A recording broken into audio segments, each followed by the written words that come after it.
you dig it? Can you dig it?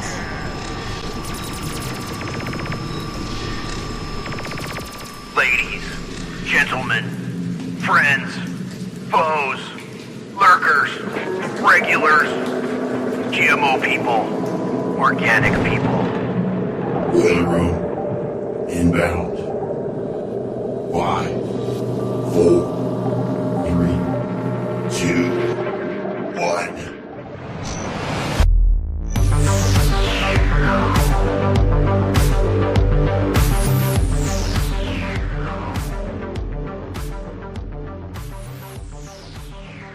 Good evening, everyone, and welcome to the Boiler Room. I'm your host, my call sign's Hesher. I'm Bryan McClain, broadcasting live out of Central Texas. Today, we're kicking off 2026 by saying goodbye.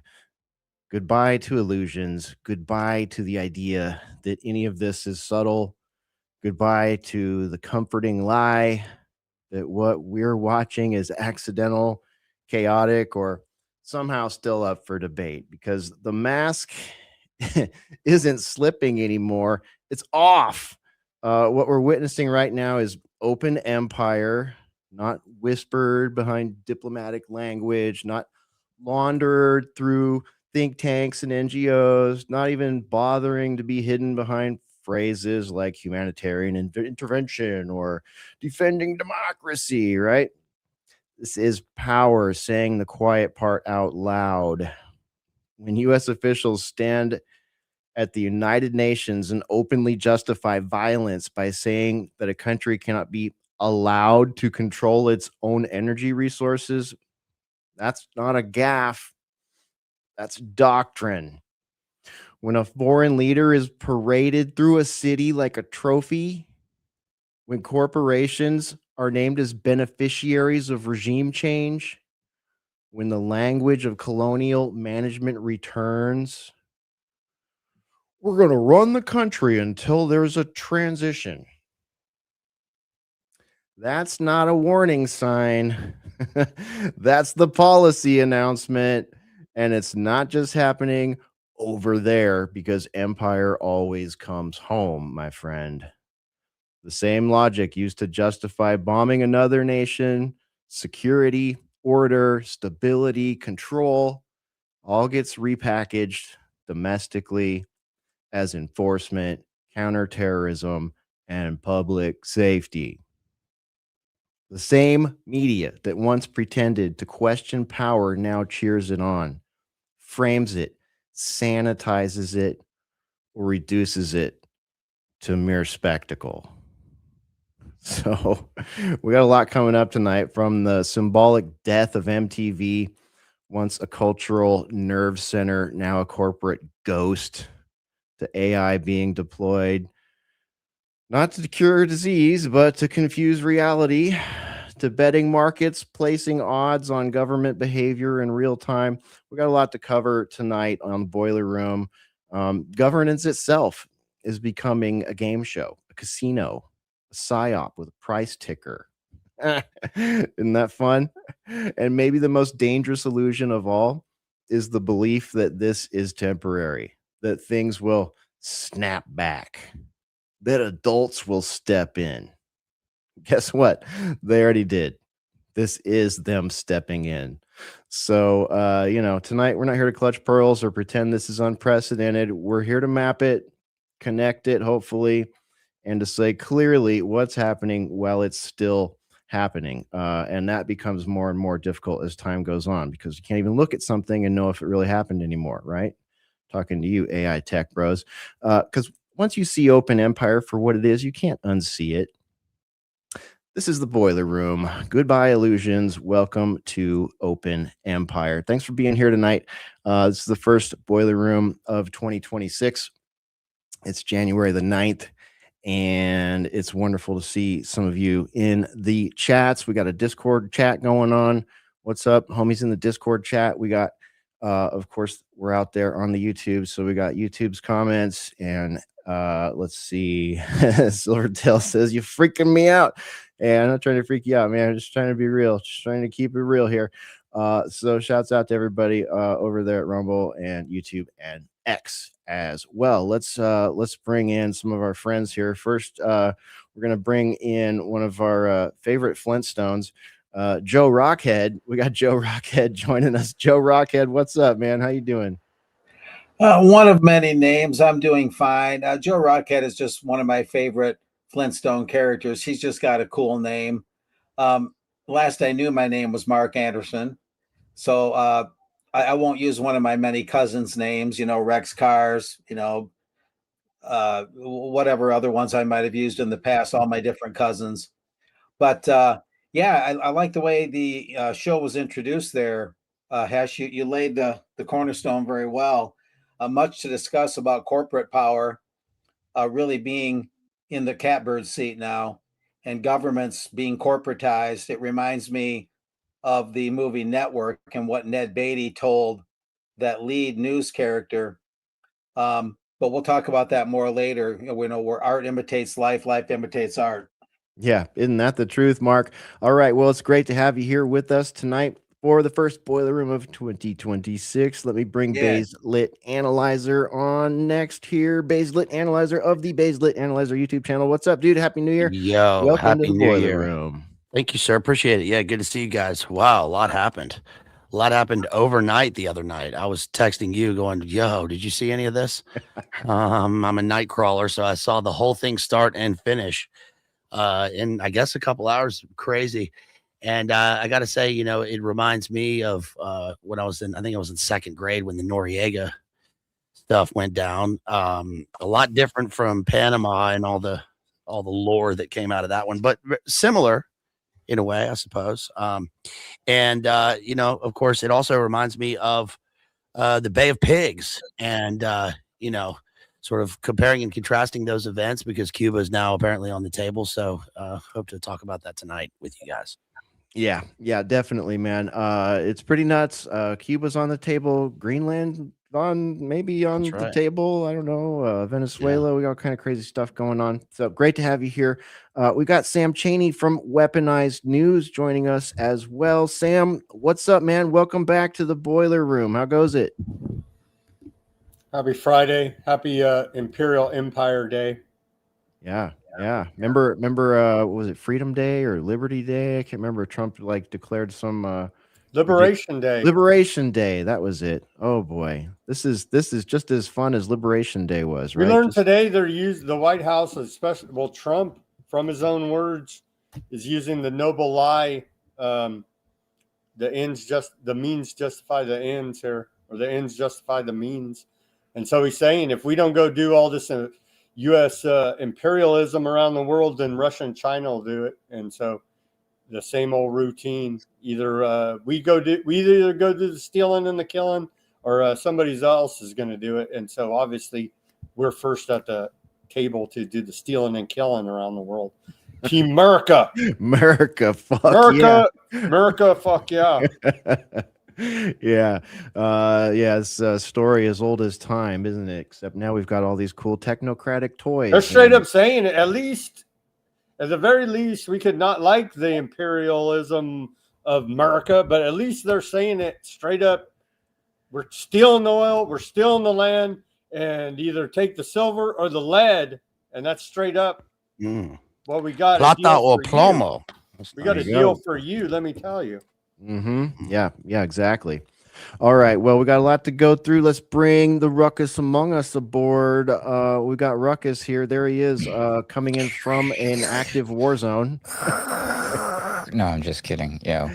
How's it going? Yeah, so all this reminds me of a Call of Duty game. I think it was called Ghosts. Oh, that's right. I guess people have caught on to that by now. But wild. I don't play video games, but I guess there was a Call of Duty game called Ghosts, featuring characters much like the ones we're featuring on the featured images today. But it was from 2013, and it involved an operation going and taking the leader and fighting him in the capital, Caracas, in Venezuela. And, lo and behold, we saw what, looks quite shockingly similar to like Call of Duty video game style footage coming out of this entire Venezuela thing, including the blowing up the speedboats, which I'm hopefully maybe we'll get into this later. But I did notice just the other day something weird happened at some point in the last 48 hours because they walked back the entire narrative about the narco terrorism, which I guess nobody has noticed or pointed out yet. That technically means that all of those people that they killed, the speedboat things, they did straight up murder all of them. Maybe we'll be discussing that at some point. Maybe people will start getting impeached. I somehow sincerely doubt it, but it's just absolutely wild. And Sam makes an excellent point. Hesher, you nailed it with the title of today's show. You know, goodbye to the illusion. Here we are. We don't give an F. We're loud and we're proud. Sit down and shut up, or maybe we'll shoot you in the face. You know, we've got that going on too. So it's not a interesting time to be alive. It's a frightening time to be alive. But thanks for having me. We can talk about it at least. Yeah, for sure. You know, this whole thing with Call of Duty reminds me of when Spore and I used to play Call of Duty Black Ops 2 back in the day, and there was a whole episode or level or map, whatever, in Yemen, and the storyline around it was again hauntingly a little bit familiar to things that were, you know, that came to pass shortly thereafter. Pretty interesting. I also saw this week that the I don't have his name to hand or the article. I'll see if I can find it once we get going rolling here.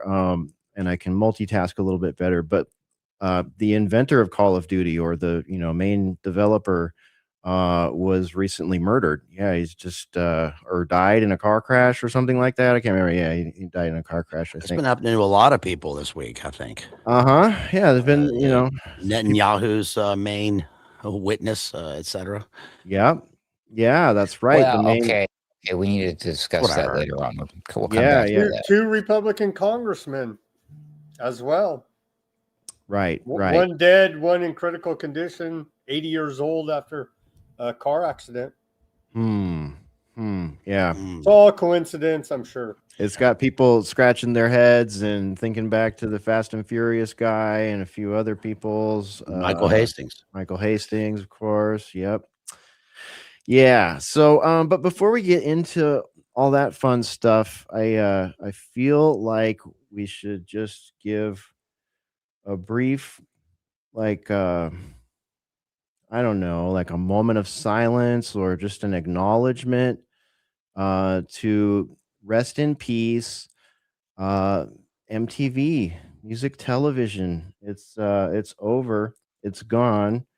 And speaking of AI slop, I'm gonna leave the. Is there music on this? I'll see if there's music on it. Maybe we can leave the sound on. But yeah, rest in peace, MTV. Really is the end of an era. You've been dead to me for a long time, but I always knew you were there in the background, right? It was just something. Internet killed the television star. That's right. Radio killed the video killed the radio star, and internet killed the video star, I guess. But I found this piece of AI slop to be appropriate for the occasion. Yeah, we'll go ahead and drop that volume on that. That's probably copyright material, but somebody really did it up here with the AI slop for the shuttering of MTV. Think about all these classic images and characters and stuff we used to. So I didn't hear about this. Is it really? It's totally gone. It's what? Okay.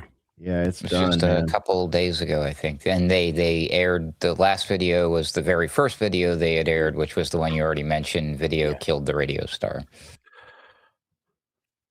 Damn. Yeah. Yep. R.I.P. MTV was the shit back in the day.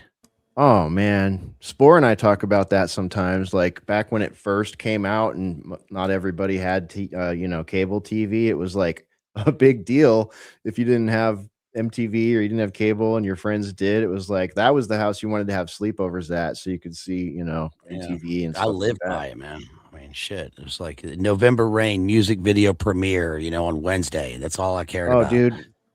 So much of my music collection and stuff is, as much as I say MTV was dead to me a long time ago, it was, but man, I got so much enjoyment out of my years as a youth as MTV, like watching, you know, Beavis and Butthead, Liquid yeah. Television, Yep. like all the weird, like they were sort of the nexus of like what later Headbangers became Ball, dude. Headbangers fucking Ball, man.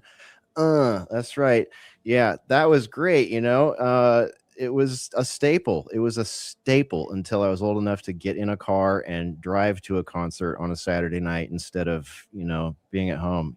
Yeah, there we go. Beavis Hesher, and Butthead. one thing we kind of forget with this is they did also give us something else, which is that all of the reality television slop Yep. that's been on for a few decades is from MTV. Remember the Real World, Mary Alice Bunham and all them sort of pioneered that. That's Oh, what yeah. it became, and now that's everything. It's taken So, over. It's yeah. totally taken over. I mean, and the short attention span sort of stuff, like that really kind of started at MTV, I think, in a lot of ways. You know, they had those little 15-minute shows, 10-minute hits, and all that stuff, and they had news in there and all that kind of stuff. So, you know, yeah, I got a lot of value out of that, I'd say. As a young Rock the person. vote, the whole rock the vote shit. Oh man, they used Right. it to Yeah. they used it to propagandize to us too, as well. It was quite a mixed bag. And look what happened to Kennedy. Look what they did to Kennedy. Kennedy. Kennedy's That's great. Not that Kennedy, Mark. Kennedy's what great what else when they the Democrats are in charge. She's on cool this when the thread Democrats. of killing broadcasts from our childhood. They killed Bert and Ernie this week Oh, as well. The really? Corporation for Public Broadcasting is voted to shut down this week. So we lost MTV and PBS and NPR. And so Wow. let me just say, you're all bad for being white. All right. So in the missing space of NPR, I'm filling the void. I'm shaming all of you for being bad for your melatonin levels. All right, that's I don't know. This guy Pharaoh, he doesn't look that white to me. probably good for the algorithm anyways, Sam. It's good that you said it. Welcome, Mystical Pharaoh. How you doing, man? Happy New Year. Happy New Year's, guys. How are you? Very good, very good. MTV is no more, Mystical Pharaoh. Can you believe it? Did you get MTV in Egypt when you were a young pharaoh? Yeah, so I have a story about that. So it, I used to get it because it was only through satellite, and I didn't have a satellite. I just had an antenna, and I was able to just get a very encrypted version of it that sometimes opens up. And it was almost like a pornography for me to watch some of those videos back in the 90s, early 90s on MTV, because it's some things that I haven't seen in the past, right? So it was that's my memory or my initial so you interaction wanted with MTV. So the song is, you know, Dire Straits, right? Money for Nothing. I want my MTV. You wanted your MTV so bad that you would watch it like we used to try to watch Skinamax when we were kids through all the like Hell yeah. warbly bars and stuff. That's Yeah. right. That's exactly what it is. Just see some like, you know, old Madonna songs, you know. And Oh my God, I think I saw a guitar. You know, that really is like the perfect example of the CIA culture creation thing, though, that it was the perfect American export.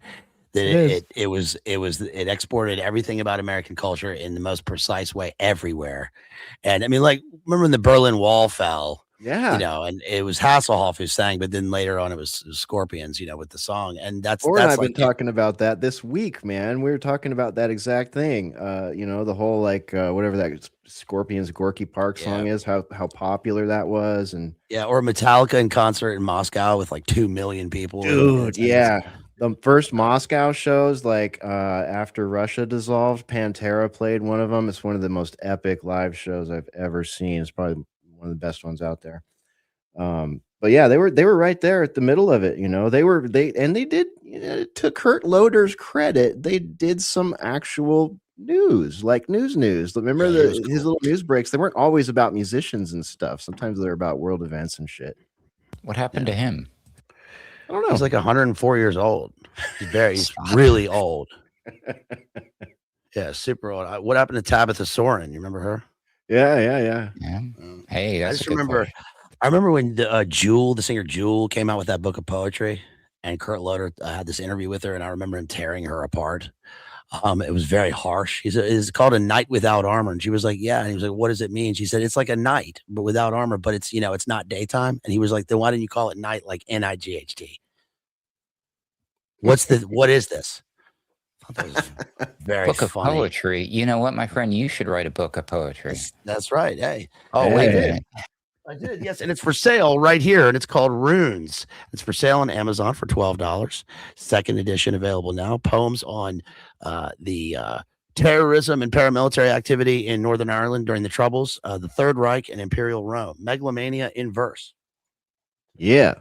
All kidding aside, nice plug. Nice. Okay, so let's see. Anyone else comment on MTV before I move on here? I want to get off. I don't want to move too slowly tonight. Yes, screw MTV. No, I'm just kidding. We will miss you. We will miss the MTV. There's a lot of things that are just going away. I mean, it's like, but I mean, I don't know, bro. To be honest, I still, it's going to take me a minute to think about this. Like, not that I have any kids or that I'm going to have any grandkids. So I usually make jokes when I post about this type of stuff on social media that I'll tell my virtual grandkids. So I'll probably have some virtual grandkids one day. But I'll tell my virtual grandkids about MTV, and they'll tell me, "Oh, shut up, you silly old grandpa. He's talking about the television and the signals and the music coming out of the screen and the loud noises. Yeah, sit down, old man, you crazy." You know what I mean? The way we treat people about like all the old stories they used to tell us. I mean, it's like the things that we're going to be telling those generations. It's like, it's shocking to me to consider that those people are going to find that like, oh, roll their eyes at, you know what I mean? Like phones, because it's all going to be like brain chips or whatever, like cell phones, right. Social media. What's that? Whatever they have at the time, it's like they're in their coon pods or whatever. Right? Yeah, absolutely. Oh, Calling Larry gets it. I want to be your sledgehammer. Eon Flux. I loved Eon Flux, man. That was groundbreaking when that came out. That was Peter like Gabriel Sledgehammer, #2 video of all time on the countdown. Oh yeah, on MTV. Dude, that's right. And Eon Flux. And who took over the industry? Where do you go now to watch your music videos? Anyone? YouTube. Vivo. Oh, look at that. Google did it again. Where we are right now, I suppose. These damn technocrats, bro. They just own everything, right? Yeah, it's just a big giant rug pull. Eon Flux was like, to my knowledge, pretty much before even anime became and manga became so popular in the United States. It was really kind of one of the first things a lot of us saw, unless we're watching some of the classics, which we were. Remote Control, 120 minutes. Dude, Remote Control, right? The first like cool game show, like game shows before Remote Control, like Vanna White was about as racy as your game shows got. And then Remote Control came along and it had what? Colin, what's his Colin, I forget his name. The Brooklyn guy. And that chick, they had a hot chick on there too, and it was all spicy and stuff.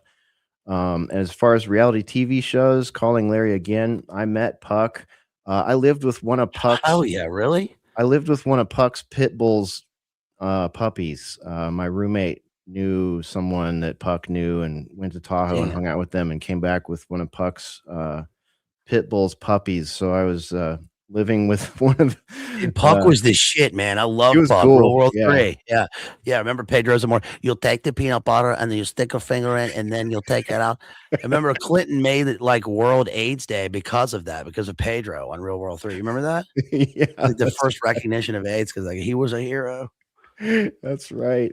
I was a road rolls kind of guy. His girlfriend, Puck's girlfriend, is now the Fox and Friends lady. Is she really? No, I didn't know that. Yeah, she's the host. Yeah. Which one? Because that's the path to working in the White House, apparently. Yeah. She's the Cuban one. She's Cuban. Well, you know what? There might be an opportunity for her then. Yep. Yeah, really. It could be the viceroy might give her a job. Yeah. Yeah, Beavis and Butthead promoted lots of great metal bands. That is true. I was usually ahead of them, but they might have introduced me to a couple. I loved when they had Morbid Angel on. That was a big one for us death heads back then. All right. Enough of that. Let's move on. So they told us, I referenced this in the opening blast there, but guys, they told us that AI would be used to cure cancer, says Chris Bach. But instead, this is what we get.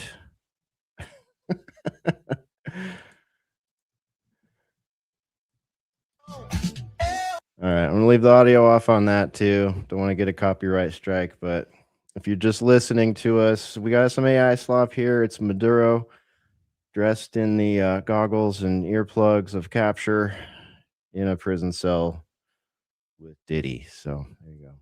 Still waiting on our disease cures. But we got that going for us. Like, you know, I don't know, man. Wasn't there somebody shared a post about how there was a news report that showed like how X's Grok was making nude pictures of people, like, and that was like his primary use for like a straight hour. It was making like tens of thousands of like sexy photos. Or am I tripping? Oh, yeah, no, dude. I'm not tripping. I do have a link. Okay, yeah, go ahead. It was you, Pharaoh, who shared that, right? Yeah, man. Like, are you talking about Grok? Yeah, the I little mean, pervert Grok right now, basically, I called it porn Grok right now because you have all those chicks, basically OnlyFans posting pictures, and Grok put me in a bikini, like put me in a like doggy style. It's insane, dude. It's What insane. the hell? My whole freaking feed is this crap. Thank God the AI didn't do that with what you and I were working on the other day there, Hesher, with your dad. Oh yeah, really? No kidding. There it is. Out of Reuters, Elon Musk's Grok AI floods X with sexualized photos of women and minors. Okay, I saw someone complaining about the minors part, but I didn't read it. Okay, well, just like you said, there it is. They got the receipt there for everybody. We'll put that And on honestly, the show it's page. doing a pretty goddamn job. Like, it's actually really pretty accurate. Wow. I almost like want to do a validation study. I just want to bring some, people, ask Grok to put them in bikini and get the actual bikini pictures and do just comparison. To have a scientific study. So if anybody want to volunteer for that, just let me know. Stop. We do science over here. Get out of my head. I swear I had this Science exact officer. same idea, bro. Wow. Yeah, never let it be said we don't do hardcore science here. So, we're our doors open. Let's talk Venezuela for a minute here. I mean, all AI slop aside, the arrest and abduction of President Nicolás Maduro and his wife, then to be paraded through New York with open doors in a van. This was quite a sight to behold. Mark, did you see the footage of them parading Maduro through the streets? You're on mute, Mark. Sorry. Yeah, only a little bit. I'll confess that I haven't watched this thing real closely, only enough to kind of use what I might loosely call a more detective, analytical look at this whole thing. I think it's possible that Maduro was one of us, one of the Western intelligence's tools, because they've been wanting to renationalize the oil there. Didn't you? Who made the comment that? Where did I see it? I don't think it was in your beginning statement, right? But one of the ways that you can turn this whole thing around in our world is to assume that natural resources belong to all the people, whatever those natural resources might be, and that can become the basis of the monetary system. So the corporate elites, in lack of a better description, deathly fear that whole scenario. The idea that we're all capitalists and shareholders. So any leader, left or right, that tries to say some major source of wealth, in this case oil, is the basis for all the people to have a better life. And in other words, then that might require nationalizing that form of wealth. That has to be overturned. So just in my mind's eye, I see a scenario like, let's say you were going to write a movie script. Maduro would be one of our guys sent in there to purposely sink the economy. And then the West could say, well, see, we have another, we have another communist socialist here who doesn't know what he's doing. He's a buffoon, but there's this enormous amount of wealth there. How do you sink an economy, even if you're incompetent, with such a strong undergirding of natural wealth, right? I mean, that kind of wealth is going to buoy your nation, even if you're a bumbling stooge, more or less. So you could see it. You can envision a scenario where Maduro's one of our guys. This thing is sort of theater, and now they can justify sending someone else in there. See, we got rid of that bad boy Maduro, that socialist leftist. Now we're going to send in someone from the corporate right, so to speak, and now they'll renationalize the oil. That was the goal all along, and Maduro was just a stepping stone.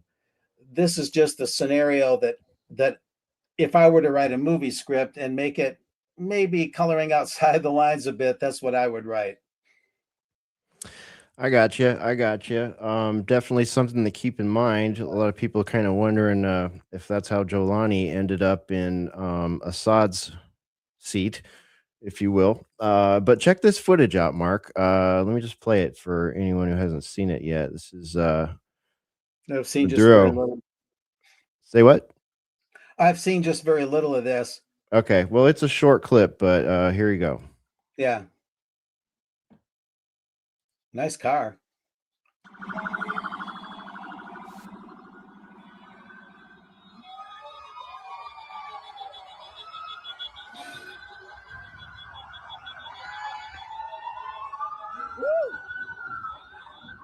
Hmm. Good job, good job.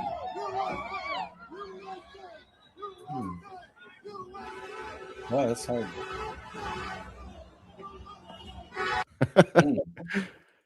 Never seen anything like that in my life in this country, man. I don't know what to say. A little hard on the eyes. The movement, the flickering, the deep red light, a little hard to make out all the minutia and fine detail of exactly who or what Was you're that seeing. just a security escort? I mean, that wasn't Maduro in there, was it? Oh, he was in there.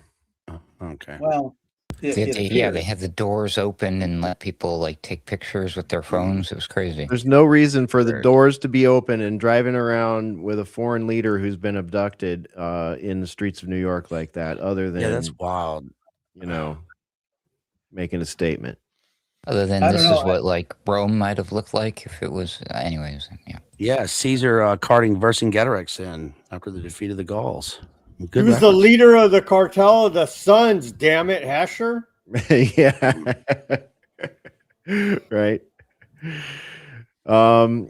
Okay, so that was all pretty crazy, and it was so weird to me that this all went down like overnight. It was like I went to bed and there was no war, and Maduro was the president of Venezuela, and I woke up and there had been a war and he had been abducted, and there was no more Maduro as president, and he was coming to New York to be paraded around. And then we started seeing some pretty crazy stuff. Like this was a great foot and mouth moment. One of the old dudes at Fox, I forget this guy's name, but he made a little bit of a gaffe there while he was talking about the operation. Look at the implications here are really great for the Venezuelan people. 27 years. for who? Yeah, that guy's very pro. Yeah, he's always pro-Israel. That's that Colonel Jack, whatever. Yeah. It makes you wonder where that footage was from, right? Maybe it was from Fox. What do you mean? Well, no, maybe a clip of Gaza getting bombed got mixed in there. Oh, yeah. Well, there's been a lot of that, too. There's been a lot of people showing footage from other places, other events, stuff like that. It gets very disingenuous. Yeah, very undependable. Yeah. They would never. Oh, my gosh. Yeah. So, I don't know. There we go. I knew it. See, I knew they had done something wrong. I found the real picture of the cartel of the Suns leader. There he is. So they got the wrong guy. The person they were carting around looks nothing like this person right here. That's why they had to walk back to the cartel of the Suns, because they realized, oh, shoot, that's somebody else. Somebody named CIA. That looked like the Sunny D guy. Yeah, no, AI made that. I prompted it and Wow. created that out of thin air, killed the Amazon forest or something. Yeah. Yeah. It's also a little strange that Maduro would be taken to that city, to that court. I mean, whatever happened to an international court or a military tribunal or Gitmo or something? It's almost like they arrested him for jaywalking or, Well, that's where the possession of a. indictment was in the Eastern District of New York, apparently, is what they said. But I mean, they took Noriega to Miami. They always take him where they took Chavez to. They took not Chavez. They took El Chapo. El Chapo was in that New York district. I think everybody's going to the New York district now. Well, El Chapo's a privateer, though. That's a little different. Right, but he was indicted. He was sent to that same jail in New York. So they're trying to funnel them all into that particular. It's the same one that Epstein was at, right? Sam Bankman-Fried, Diddy. They're all there together. Mm-hmm. Well, that suggests maybe some sort of setup that might be a little beyond what we think we're seeing. I don't know. That it sounds fishy to me. Like these are just props they take through there. Okay, you did your job. You played the dictator. Now we'll take you through this little court system, and we'll tell everybody you're in this penitentiary, and they'll be in the Caymans drinking a drink out of a half a coconut. I don't know. It is wild that they like bagged him like that, and that they didn't kill him. That they went and took this guy out of this place and brought him back here, and his wife. That says something too. Like, if just remove all the what ifs. The fact that our country went there, took an elected leader and his wife, and whisked them out of the country, and dropped some munitions on the way. What? Ahead of time. Here's a question: how much advance notice did Trump give Maduro that this might happen? How long did Trump telegraph this? I don't remember. Well, it's been being telegraphed. They were rehearsing it. Yeah, it's been being telegraphed for over a month before the event. That's the thing. Not a single, air to ground to air missile was fired over Caracas. Nothing was shot at any of these airplanes. It's very similar to Syria in the sense that it's like, the guy's just gone. Someone came and got him, and he's gone, and he's in another country now, and there's going to be a new leader any day now. And how that's going to go is another story. Like, I'm still trying to unfold and unfuck that mess. I see the comments that their vice president is making, and they're very straightforward. They don't seem like the type of comments that the Trump administration would want to be in charge of that country, the person making those comments. So how does that work? And then Rubio made these comments too, basically saying that, this doesn't change anything.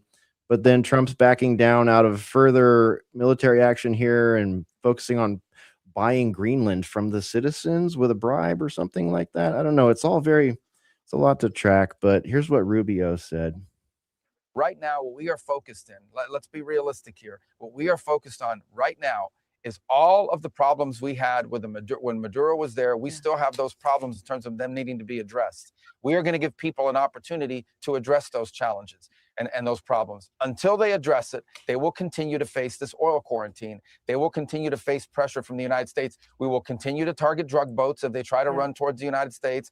We will continue to seize the boats that are sanctioned with court orders. We will continue to do that and potentially other things until the things we need to see addressed are addressed. Right now, what we are focused in, let's be realistic here. What we are focused.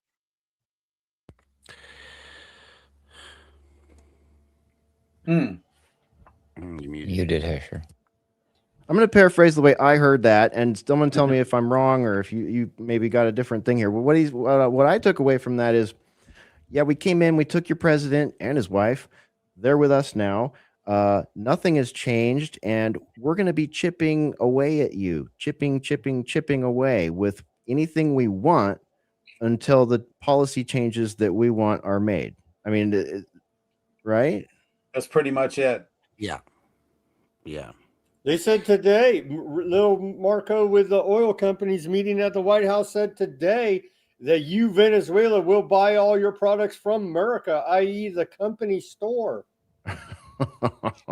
Which suggests they're going to denationalize the oil. Well, they've already said the U.S. Name your Exxon Mobil, Chevron, go down the list of big U.S. oil companies. They all had a big meeting with Trump today, bragging about we stole your oil and we're doing this damn thing. And if you don't like it, you're next. Yeah. Yeah. Do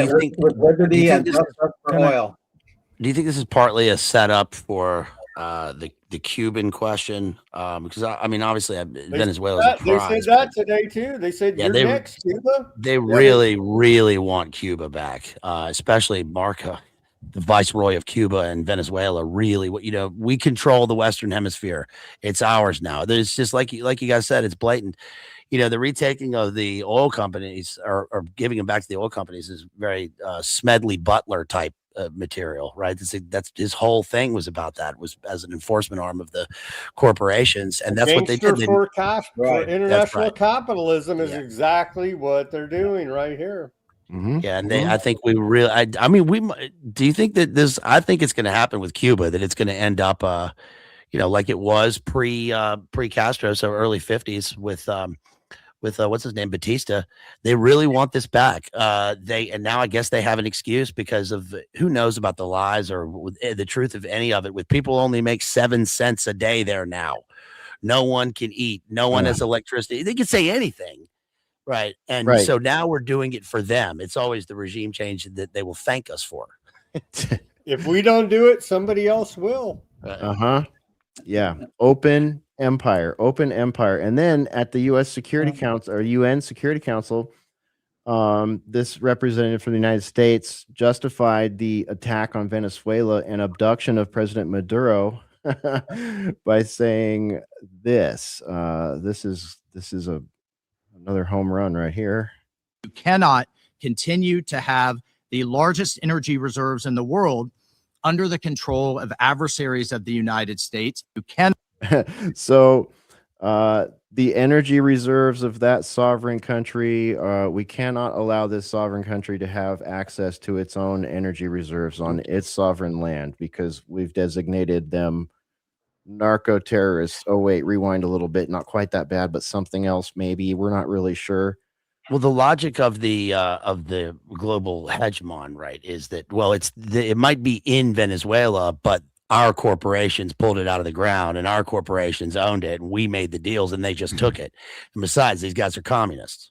So it's really looking like the formation of the 3 regions in 1984. Because this one's our region. You remember that episode of what's the Patriot Games guy, the CIA guy, the Tom Clancy show? Jack Ryan. Yeah, Jack Ryan. Remember the Jack Ryan episode where he has that whole thing about he's teaching his class and he says, what's the most dangerous thing in the world? Has anybody thought about Venezuela? This sort of thing is like seeded throughout. But I mean, Greenland's on the table now. It's cobalt, isn't it? Yeah, cobalt and a couple other things too. And it's same with Ukraine, Yeah. Sounds like the North American Union to me, but what do I know? Yeah, Pharaoh, what do you think, man?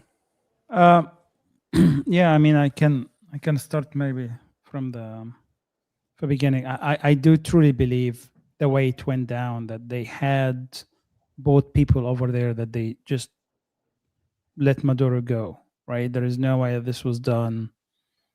Since there was no resistance, right? So they had that deal already made with whoever forces around him, that they're just going to come and get him and, they leave. And I think that's what's happened. Venezuela government says we killed in that raid, kidnapping of Maduro, over 100 were killed.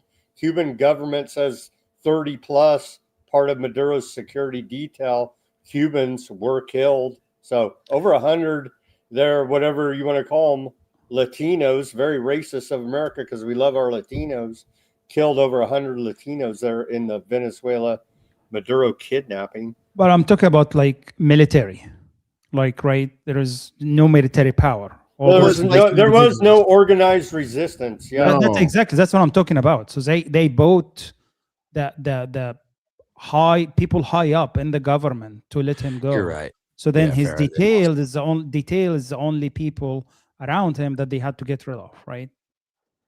I think that's why we didn't see any military action. It looks like it. And who turned off the power? that night as well. Yeah. Yeah, exactly. Looks like an inside job, right? It was That's right. it's just 100%. like Syria, man. It's crazy. It's just like overnight regime change, and it really makes you wonder, you know. I mean, They also put went in and 50 freed those Green Berets. Remember that they Mhm. convicted for the coup. So I think They they're going. put, they put 50 million. The DOJ put $50 million on his head, right? So imagine how much they bought people there. So Yeah. Bingo. So- Yeah, somebody close to him took the money, you know, right. and the U.S. probably paid out, and this person is living in luxury somewhere, and no one will ever know. It could be your if somebody just recently moved into your neighborhood and they're like Cuban, I'm guessing, and they have a mysterious past and a lot of money. Yeah, just putting it out there. There's your guy. Or gal. They're fleeing the communists, Ruckus. They're fleeing the communists. And then for Before I the forget, this was, by the way, the exact plot of the American Dad episode with La Isla Island. It's it is the exact plot. Uh-huh. Yep. I'm sure Trump watched American Dad and the Higgs. Yep. Higgs, yeah. Isla del Muerte. It's So just the only funny. thing Trump watches is himself. Anyways, sorry. So then for the oil, I don't think necessarily the main goal is us getting hold of that oil. I think the biggest piece is we want to strangle China. And I think that's what this is all about. That's why we're keep seizing tankers, right? And Trump is going in April to meet to China, right? And I think he's trying to put as much pressure on China before he goes there. And part of that is him controlling oil, which big piece of China's oil comes from the oil. I believe about 30% of their oil comes from Venezuela. So I think I do believe that's number one reason, actually. How did At they the have same any? time. How did anybody get any oil from Venezuela? I thought the U.S. had a complete embargo on them, and it wasn't just selling to us; it was to anyone. That's why the drug trade became a boom. So were they still selling? I guess black market. I don't know. So Good question. I don't know how they do it. For example, like they just seized like what's called the Russian oil tanker, right? The fifth one they seized, but it had Venezuelan oil on it. So it can be something like that, right? They just branded something similar to how Iran is selling oil, right? Right. From what I heard is that there's a lot of these and they use that ghost word. I think these fleets running around or tankers with oil that is being sold on the black market. I'm not sure to who it's being sold to, but what they'll do is they'll slap on false flags or markings on the ships to make it look like the oil belongs to one nation or the other. And I think that that's allegedly what happened with this alleged Russian oil, that they were trying to make it look like this was going to Russia so that the U.S. wouldn't F with it or something. I don't know. So I guess this is like a little game that they play all the time out there, but who the hell knows? Well, nobody in BRICS is honoring U.S. sanctions, and so they're looking for a workaround of U.S. sanctions. Mm-hmm. And then, you know, Mystical Pharaoh or Bazed, or which one did you? I'm sorry, my brain. You guys are talking about. You think this was because of the China? It was you, Pharaoh, right? You don't think this has to do with Iran, because there's a lot of interesting saber rattling going there. And if shit pops off in the Middle East, we do need like a nice fat source of oil, right? Absolutely, to minimize the Strait of Hormuz. 100%. So it's two things. And then the then there's China. push for Greenland, which fits into this theory. Go ahead. Yeah, absolutely. So it's really petrodollar. It is China and when they go after Iran, which again, it's another way they can strangle China, right? Yeah. So I don't think it's Israel. So I just wanna, because I think I spoke about this one time before. I think Israel doing the bidding.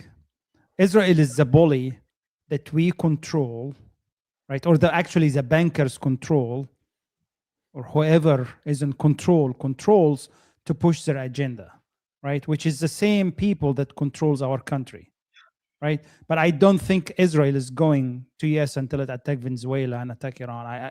I truly believe that Israel is just doing the same bidding of the same whoever is trying to usher this new empire, right? Which is it's like I would say, final stage empire of the US that is really pretty dystopian and fascist, because it's right. It's we have this imperial empire we're about to build overseas, and then inside, right, Trump is putting all the instrumentation and all the instruments to basically usher the fascist regime, right? So that now you cannot control, you cannot talk, you have to be silent, right? And all what we see from, and I know we're going to get into ICE, right, and the massacres, right, that's going in the street and kidnapping, all that shit. Even though like I am pro-immigration enforcement and I want to deport all those 20 millions out, but if I have people that are masked and going in the damn street and attacking whoever the fuck they want, this is basically to instill fear in you and tell you, you know what, nobody's safe here. Interesting. Yeah, let me go to Mark for a second. Mark, I saw you trying to jump in there a minute ago. Go ahead. Well, what he was saying about China, a friend of mine, Alan, who's been a reader of American Free Press, for which I've written for a number of years, he's kind of got a little following. He writes a blog. Now, this is a little different, okay? This doesn't mean I endorse his views. It doesn't mean I don't. It's just reportage, you might say. Without getting into too much detail, Trump's action over the weekend is going to push the Chinese out of Venezuela, where they've been getting heavy oil for diesel and jet fuel. It's also going to put the kibosh on the child and women sex trafficking coming out of there. So a lot of warfare, a lot of non-state actor warfare came out of Venezuela, and President Trump is simply saying enough is enough. He's got a little more of a pro-Trump or at least neutral view on this whole thing. I'm just putting this out there for perspective. It'll be interesting if Maduro cooperates with the DOJ. He obviously has to know where some of the bodies are buried in actuality and figuratively in terms of finance and foreign intelligence intrigue. He's basically saying that Venezuela is kind of open season for non-state actors who are involved with intelligence agencies, some of which are anti-US activities, allegedly, and that Trump is doing what he felt he had to do to kind of put the kibosh on that. Again, you can take that for what it is. That's just another point of view to consider. Well, it's interesting, but it kind of relies on the. I see a lot of people coming from this perspective where it's like, well, he is a drug lord, dictator, criminal. But I'm and I'm not saying it's not a corrupt country. I think, find me a country that isn't corrupt, first of all, and then find me one that's more corrupt than my own, second of all, just for a thought exercise. But a lot of people in the MAGA sphere seem to be relying on that as some sort of fact, and I'm not finding a whole lot of fact to back that up, that this guy's a criminal, drug lord, despot involved with Tren de Aragua and Tren de Solista or whatever. And if it were fact, then they're kind of, their hand might have been forced when the oil embargo first kicked into effect. I mean, if you take away their industry and they've got fields of cocaine trees as far as the eye can see, then it makes sense that they're going to start using that as their sort of stock and trade. And but I don't know if there's any evidence for any of that stuff. Like you were saying, I mean, like what's his name? Panamanian dude, the guy in Panama. Noriega was that guy. I mean, he was a CIA guy. He was he was running drugs. He was Bush's guy. And then we went in and took him and tried him back in Florida for that exact reason. But this seems to just be like a replay and people just kind of swallow it, I guess.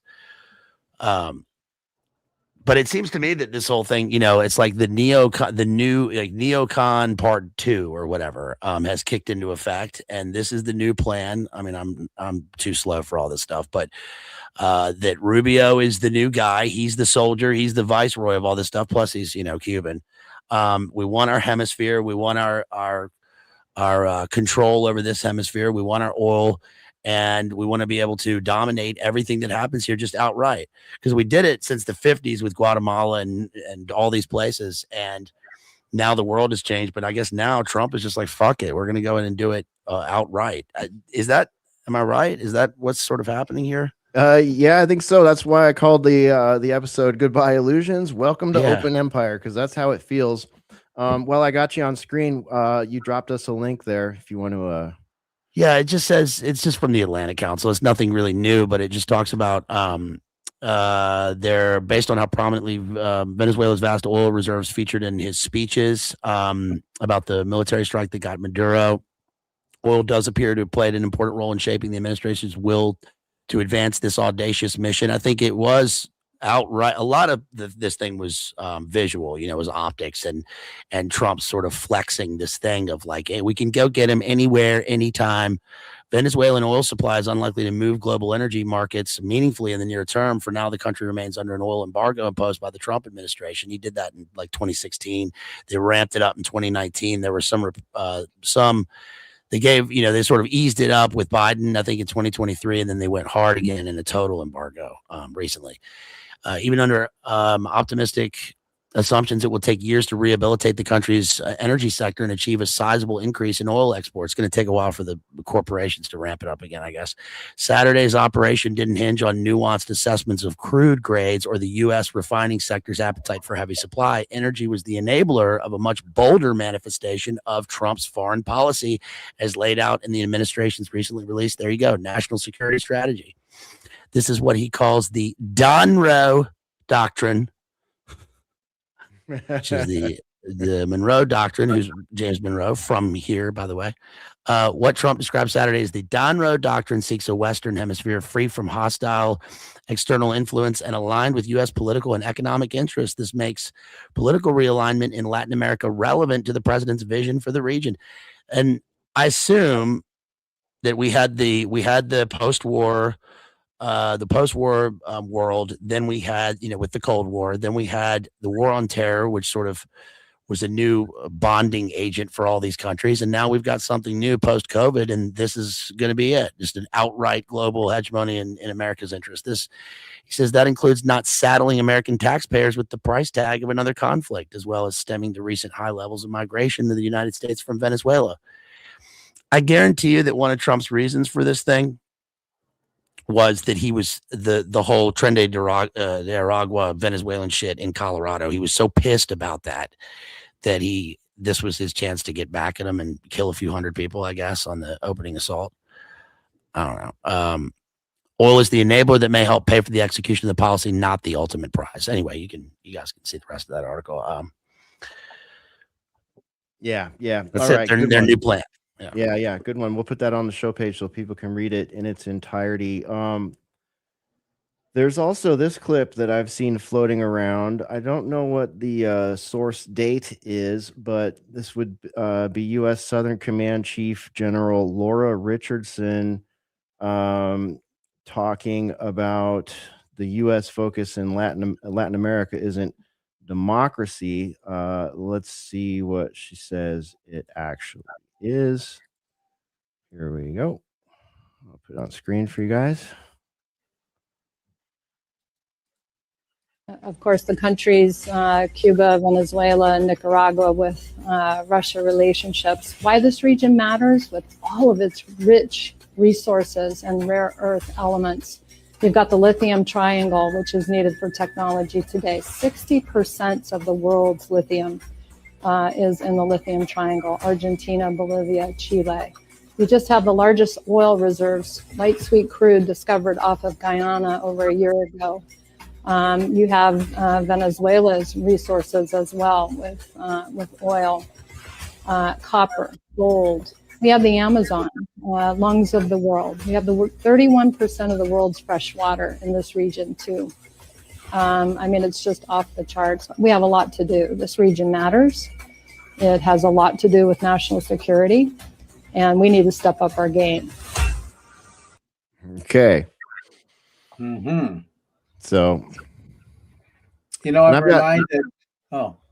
Sorry, Mark, real quick. I've got loads of those. I've got a whole, I've got a folder on my notes somewhere in here where it's like going back in time, at least a half a dozen comments like that about Venezuela from people in various countries, to include our own, mostly military and political people.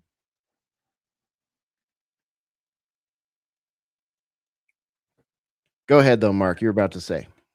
Oh, I'm reminded a little bit of the movie Avatar, the first one, where all these mechanized forces moved in, and it was sort of an army of natural resources exploration and conquest, and the native population, these beings, Avatar, the main inhabitants of that world, were just cannon fodder, or not cannon fodder, but just collateral damage, if that. Just savages who were in the way of acquiring natural resources. Everything that woman military officer said was based on the assumption that if the U.S. wants a natural resource in whatever location in the world, it can just help itself and just take it, which means the whole idea of national identity just doesn't mean anything. I mean, the way that national identity or the nation state, the idea of a nation state would actually work would be, we're a nation state, we expect these conditions, we expect this kind of respect of our soil, what natural resources we possess, but in return, we also respect your boundaries and the natural resources that you possess. It's not simply we just assume that we own everything under your feet. Every piece of gold, every drop of oil belongs to us because we're the United States and you're not. That is just so ridiculously off the page fascist in the classical definition of the word fascism, where corporate and government power become not only merged but indistinguishable. And that's kind of what we're seeing. You really don't see the difference between corporate and government power anymore. They're one and the same. And it reminds me also of the movie Network, where Ned Beatty is the corporateer and Howard Beale is this troubled newsman that's beginning to see the light. The world's really messed up.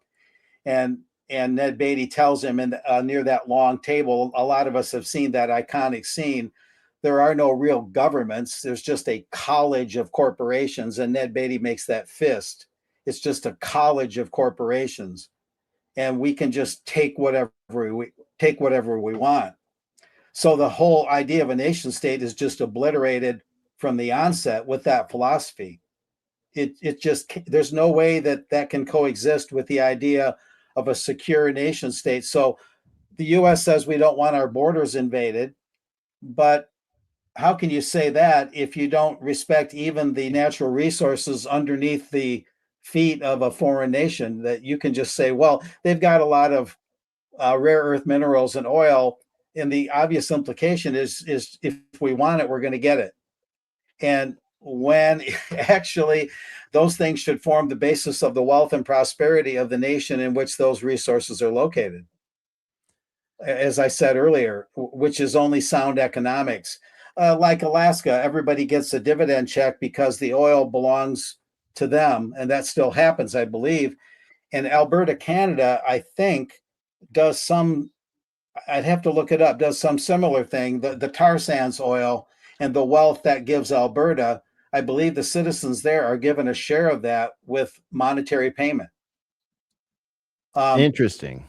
Yeah, see, so the concept of natural resources belonging to the people of that country where the resources are located does exist. And I believe Alaska still offers the shareholder checks to all the citizens of Alaska. I believe it's not much, maybe $1,500 a year. I don't know what it is anymore. So, this concept to these arch capitalists, the monopoly capitalists, which is not the same thing as free enterprise, that concept scares the light out of them, because if that concept were to catch on, this kind of economic hegemony and this total merger of government and corporate power would lose its philosophical basis and justification. So, yeah, Mark, I think you're channeling Banhammer here. Banhammer wrote, "There are no more nation states. Did you not see what happened in 2020? I mean, talk about global hegemon showing its ugly face, and globalism showing like what it can actually do when it squeezes its rank fist." Mark, let's take this to for some people, maybe they just need something a little more local feeling, right? So What we saw there was, well, they have all this stuff and it's a national security issue for us. Okay, so what if we were just neighbors? What if Mark was my neighbor and I'm looking in my fridge and I'm thinking, man, I'm low on mayonnaise, I'm low on milk, I'm low on butter. I just saw Mark Anderson come home from the grocery store. Man, that guy, he's got resources. I'm going to just go in his house. I'm going to open his fucking fridge.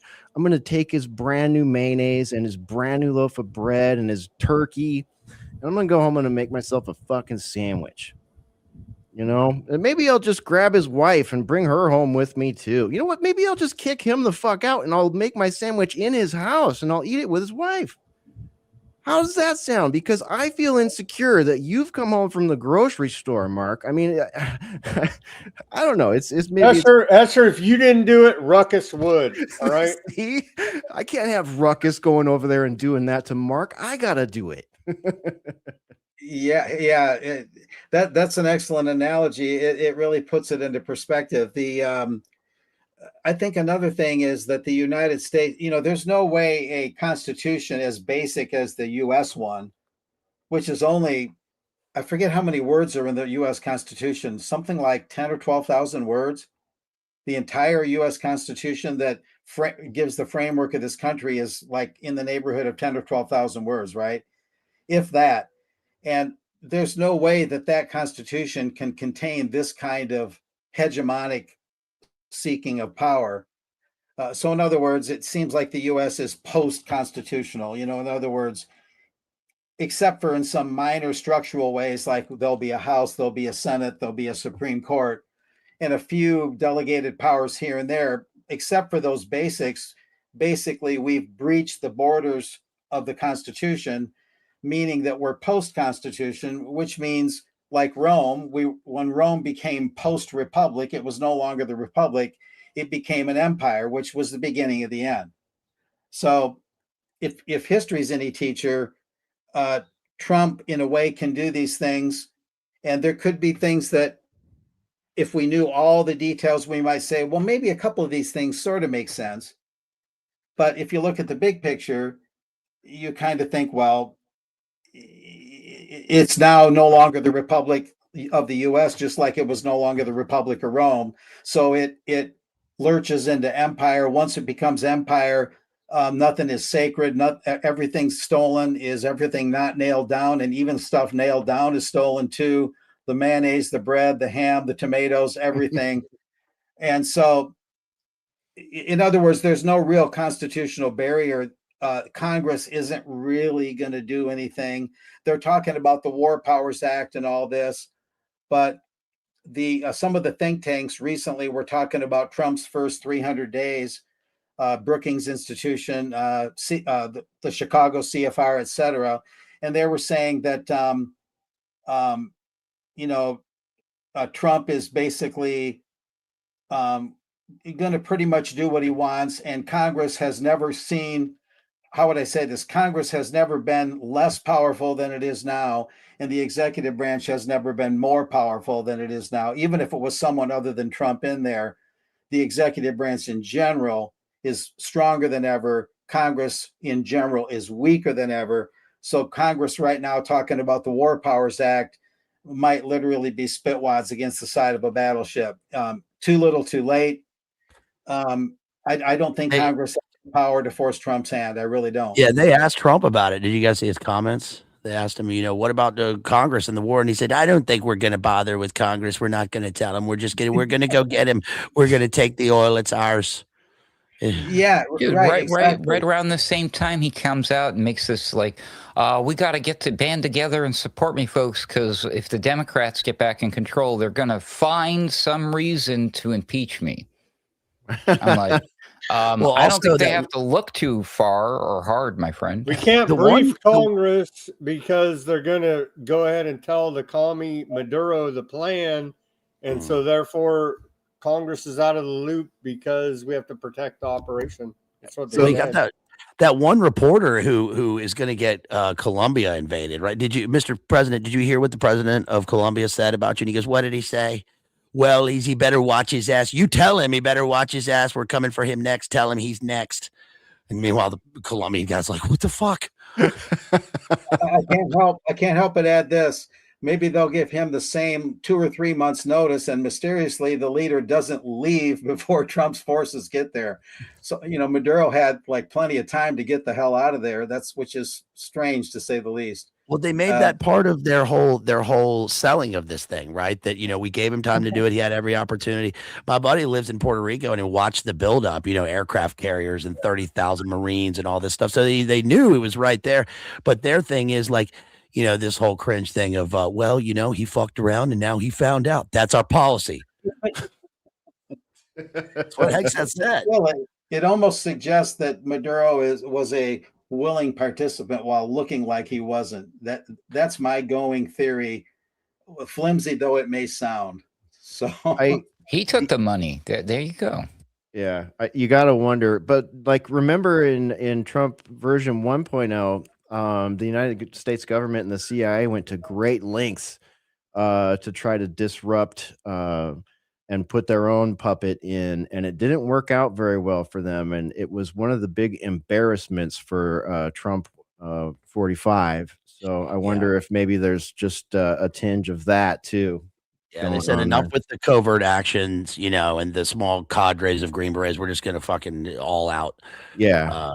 And like, what's with all the generals standing down and the military standing down? I mean, to me, that's just like, okay, so there was a mass memo that went out somewhere's like, you're going to bed down somewhere different tonight if you want to survive it, something like that. It seems like there were a lot of phone calls and coordination beforehand, at least. And then this measly attempt by like far left tards in politics coming out saying, don't you dare obey illegal orders. Things that like every soldier and everybody knows already, but they made a big deal about it and then condoned those people like Senator Mark Kelly. That the seditious six, and it's being reported that the director of national intelligence, Tulsi Gabbard, was not involved in any of the Maduro kidnapping planning as well. Well, she's busy, Sam. She's real busy doing, shows and podcasts and press junkets and making sure the white streak stays, perfectly coiffed. She was posting yoga pictures on Instagram, I heard. Yeah, anybody with even the veneer of like principles at all is fucking out, right? Mm-hmm. We want people that are going to get in some helicopters and put on Chief Keef and go in and kill 300 people right off the bat and tag and bag this guy and bring him back to New York. That's our policy. Made fun of my dancing. Global illusions. Okay, let's talk Cuba for a second. We brought this up, but I like how Patrick Henningsen phrased this one when he shared it out. He said, breaking, Lindsey Graham has threatened to personally lead a rainbow flag pride parade march through the streets of Havana. Nice one, Pat. Okay, let's see what Lindsey Graham had to say. Done it. And as to this commander-in-chief, he did something people talked about doing. You just wait for Cuba. Cuba is a communist dictatorship that's killed priests and nuns. They've preyed on their own people. Their days are numbered.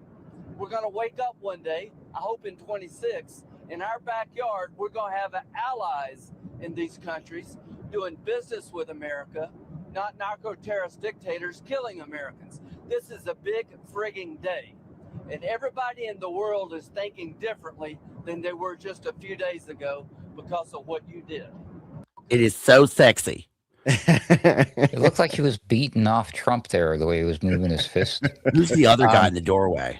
Why are Letnick and Lindsey Graham sticking their head out of the latrine together? Yeah, why are they in the bathroom together? Yeah, I was going to say one day, like Lindsey Graham is going to ruin it all for all of us, and he's going to actually come out of the closet, and then we're going to be like, well, now it's not funny to call him gay anymore. That's we're going to get that old Castro's grandkids and everybody that he ever loved. We're going to get them.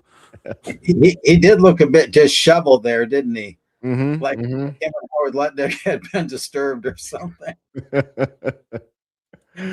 digress. Okay, probably all not. Right. So Cuba, you're next, according to Lindsey Graham. Okay. Well, but according to Trump, I thought Mexico was next. I'm so confused. Me too. So like we're Colombia and Mexico. Right, Pharaoh? I mean, we did Venezuela, we kind of did Syria. I mean, I'm having a hard time keeping track. Now we want to send money, like cash money, to the citizens of Greenland to get them to vote in a referendum to become Americans. Did I dream that, or is that? Yeah, no, that he is? floated today 110 to 100,000 each. Can I have 10? I'll take 10. How about 10 for like psychological damage after beating someone? So it's a new Louisiana purchase. And it's going to be right? paid for with the future rare earth minerals, right, that we take out of the ground. Okay. You know, the Cuba thing. You guys remember when we lost a nuke in Greenland? Yes. Like in the 60s, there was a B-2 bomber or something. They crashed and then they lost the nuke and they never recovered it. I do recall. You remember that? It's still there. So it's already run. You know, the military bases are already there. It's run by Denmark. It's just it's ripe for them. The U.S. Space Force has a military base now there. That remember the show Space Farce? I wonder how similar they are. But you know, on the Cuba thing, there's something always that struck me strange about Cuba. My mom, the original conspiracy theorist, used to talk about this. Okay, there's Cuba, and there's such a threat, and you know we gotta bring them to heel, and yet we got Gitmo right on the island. It's like, really? I mean, so how can a military base coexist with this terrible dictatorship? I mean, it would seem to be a pretty easy expeditionary force just to get a few planes, a few bombs, a few Navy SEALs, and just go take it out. You want me on that wall. You need me on that wall. Right. Wasn't Gitmo left over from the Spanish-American War? I just find that intriguing and strange. I mean, not that I know a ton about the development of Gitmo, but it just strikes me as odd that dictatorship has went on for so many grinding years, and we've got a military base right on the same piece of dirt. Very, very weird. You know, all the world's a stage. A CIA black site too, you know, not just a standard military base, but one that's known for all kinds of shady stuff. Yeah. Mark, according to Leo, in case you don't know who Leo is, that's Brave Browser's AI summarizer, that Guantanamo Bay was established, the U.S. established a naval presence there in 1898 during the Spanish-American War, and subsequently secured a lease over the southern portion of the bay in 1903 under an agreement that granted the U.S. complete jurisdiction and control for use as a coaling and naval station while recognizing Cuba's ultimate sovereignty, and that lease has no fixed expiration date and can only be terminated by mutual agreement or the U.S.'s withdrawal. So that's its official history. Slightly similar to the way Hong Kong worked with the British, right? But that had an expiration. Oh, and this is an interesting factoid. It's the oldest overseas U.S. military base. That's neat. That's quite the. So it precedes the Cuban Revolution. Castro and Che Guevara and all that. It precedes that by decades. Yeah, about 50 years. Quite the deal they were able to strike there in perpetuity. Where you can't take it away unless we both. They really want. Remember when Obama opened up Cuba briefly, right, and sent Jay-Z and Beyonce there? They were the first American guests. They were the ambassadors. They did. And then I don't know what happened with it, but they wanted Cuba back since the 50s because it was so lucrative, and it was the mob. The mob ran it. You know, it was the Traficante and those guys. That's Godfather too. My great grandparents used to go there for business all the time. They worked with what's his name, Batista, and the oil companies. It was a total American colony, and they wanted it back. And I guess now the time is great for this. Now that is Raul Castro even still? Is he still in charge? Fidel's brother? I don't even know if he's still in charge of the place. Like, he's so old. Didn't he catch the coup or something? Yeah. Yeah, that sounds familiar. Yeah, he put on his tracksuit and retired, I guess. Tracksuit retirement. That's the best kind. It's not gonna work here anymore. not gonna work. first secretary of the Communist Party. It's making him the most Miguel powerful Diaz Canel is now the leader. Okay. All right. So Cuba's been put on the list. Colombia's been put on the list. Venezuela's on the list. We saw Argentina mentioned there in some of those clips, but I think they've got Argentina already pretty much sorted. And I don't have my source on the Mexico thing, but I do remember it was a reporter of some sort who asked the president at one of these little things recently in the past 48 hours about Mexico. And he said, he likes her, talking about Claudia Scheinbaum or whatever her name is. And he said that, but they have a cartel problem, and that if she doesn't do something about it, we will. So he did threaten action there, and he said something silly to the effect of, and I'm paraphrasing here, that he was quoting. He said that he's talked to her, and then, that he said, "Do you want us to get in there and get rid of the cartels?" "Oh, no, Mr. President, no." So he says that he's offered to get in there and clean out the cartels, and that she doesn't want him to. If any of that makes any effing sense.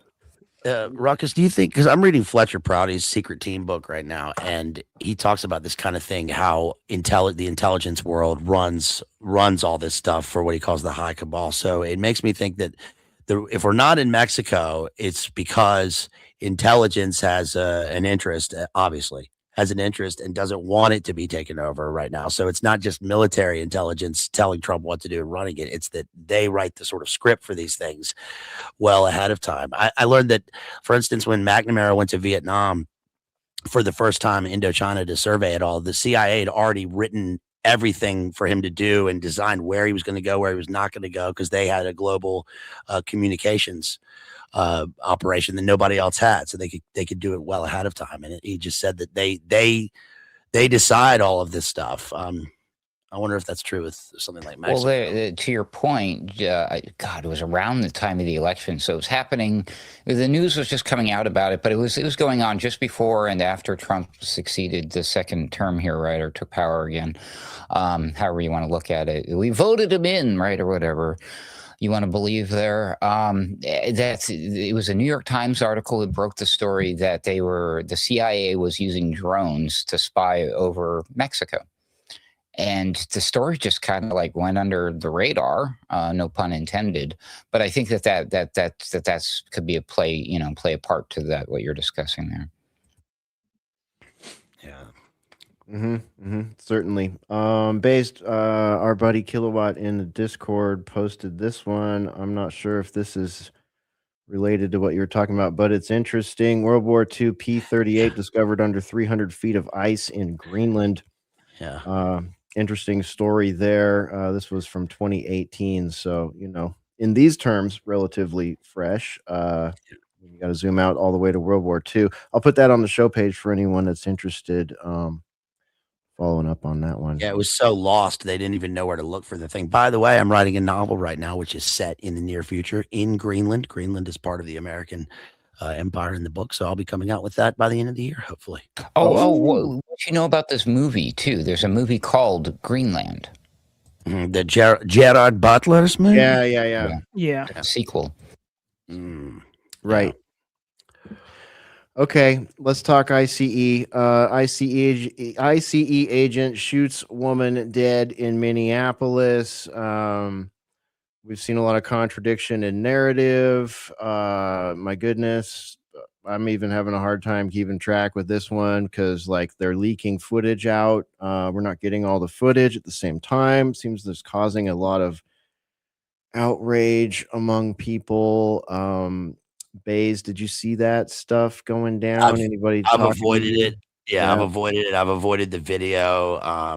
And just kind of for my peace of mind this week, because I can figure what probably happened. Yeah, totally. I learned some stuff about about the ICE guy, combat vet and all this stuff. He was a SWAT team. He deals with interdiction and high level people moving across the border and all this stuff. And I thought, well, to the other side, that's not helping your case. But is it going to be another St. George situation? I don't know. Pharaoh, what about you, man? Any thoughts? Is he in the hospital in critical condition?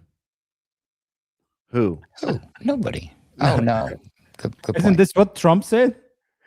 Oh, is that what Trump? Oh, okay. No, I didn't catch that. Didn't he say that, Ruckus? No, I didn't hear that at all. But in the background that people are digging on this guy, allegedly he's going through some sort of post-traumatic stress involving the fact that he was almost ran over by a vehicle in a previous incident.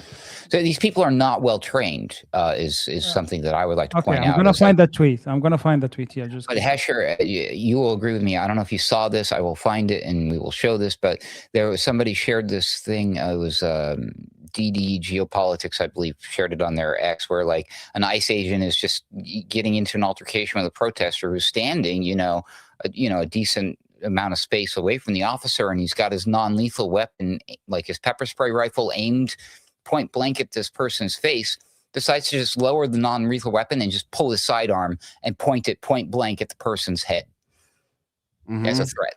And I'm just like, dude, I don't like this is a serious lack of training or discipline or something's going on here. But these people are. Was it a lady? They rushed and hired all these people and put them in these tenuous situations. Of course, this is going to happen. You know what I mean? Department of Homeland Security got rid of all educational and age requirements for their recruits. And back to the shooter in Minneapolis, the ICE agent, he was allegedly attacked by a weaponized vehicle in June, according to the Department of Homeland Security. And he was drugged by that vehicle, according to their account of the incident. And he got 33 stitches, Ruckus, in that incident where he was dragged by a vehicle in June. Of course, 33 stitches. 33 stitches. Okay, open that tweet. 33rd Street, and it was very That's right. close That's to where right from Floyd the thing. Department of Homeland Security. Yeah. But the leftoids have been wanting this for a lot. They've been talking for a long time about we need somebody to be sacrificed for this thing, for the cause. So is this it? Maybe. It needed to be a minority, though, because they can't really rally the forces behind this white lesbian woman so much because she's not that big of a victim. It would have been way better if they would have whacked a Somali citizen. I mean, so the patsies for their psyops are not being the good martyrs, which is also part of it as well, right?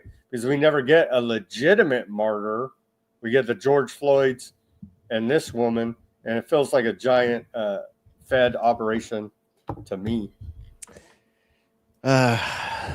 Man, even if it is organic, the way that it is doled out is absolutely that. And it's like, it almost doesn't, I've said this before, it almost doesn't even matter like what level of planning and fakery and fuckery is going on with something. Cause like the majority of people are going to just fall into the identity politics that it's wrapped around the event, whether it's real or not, and just continue this division.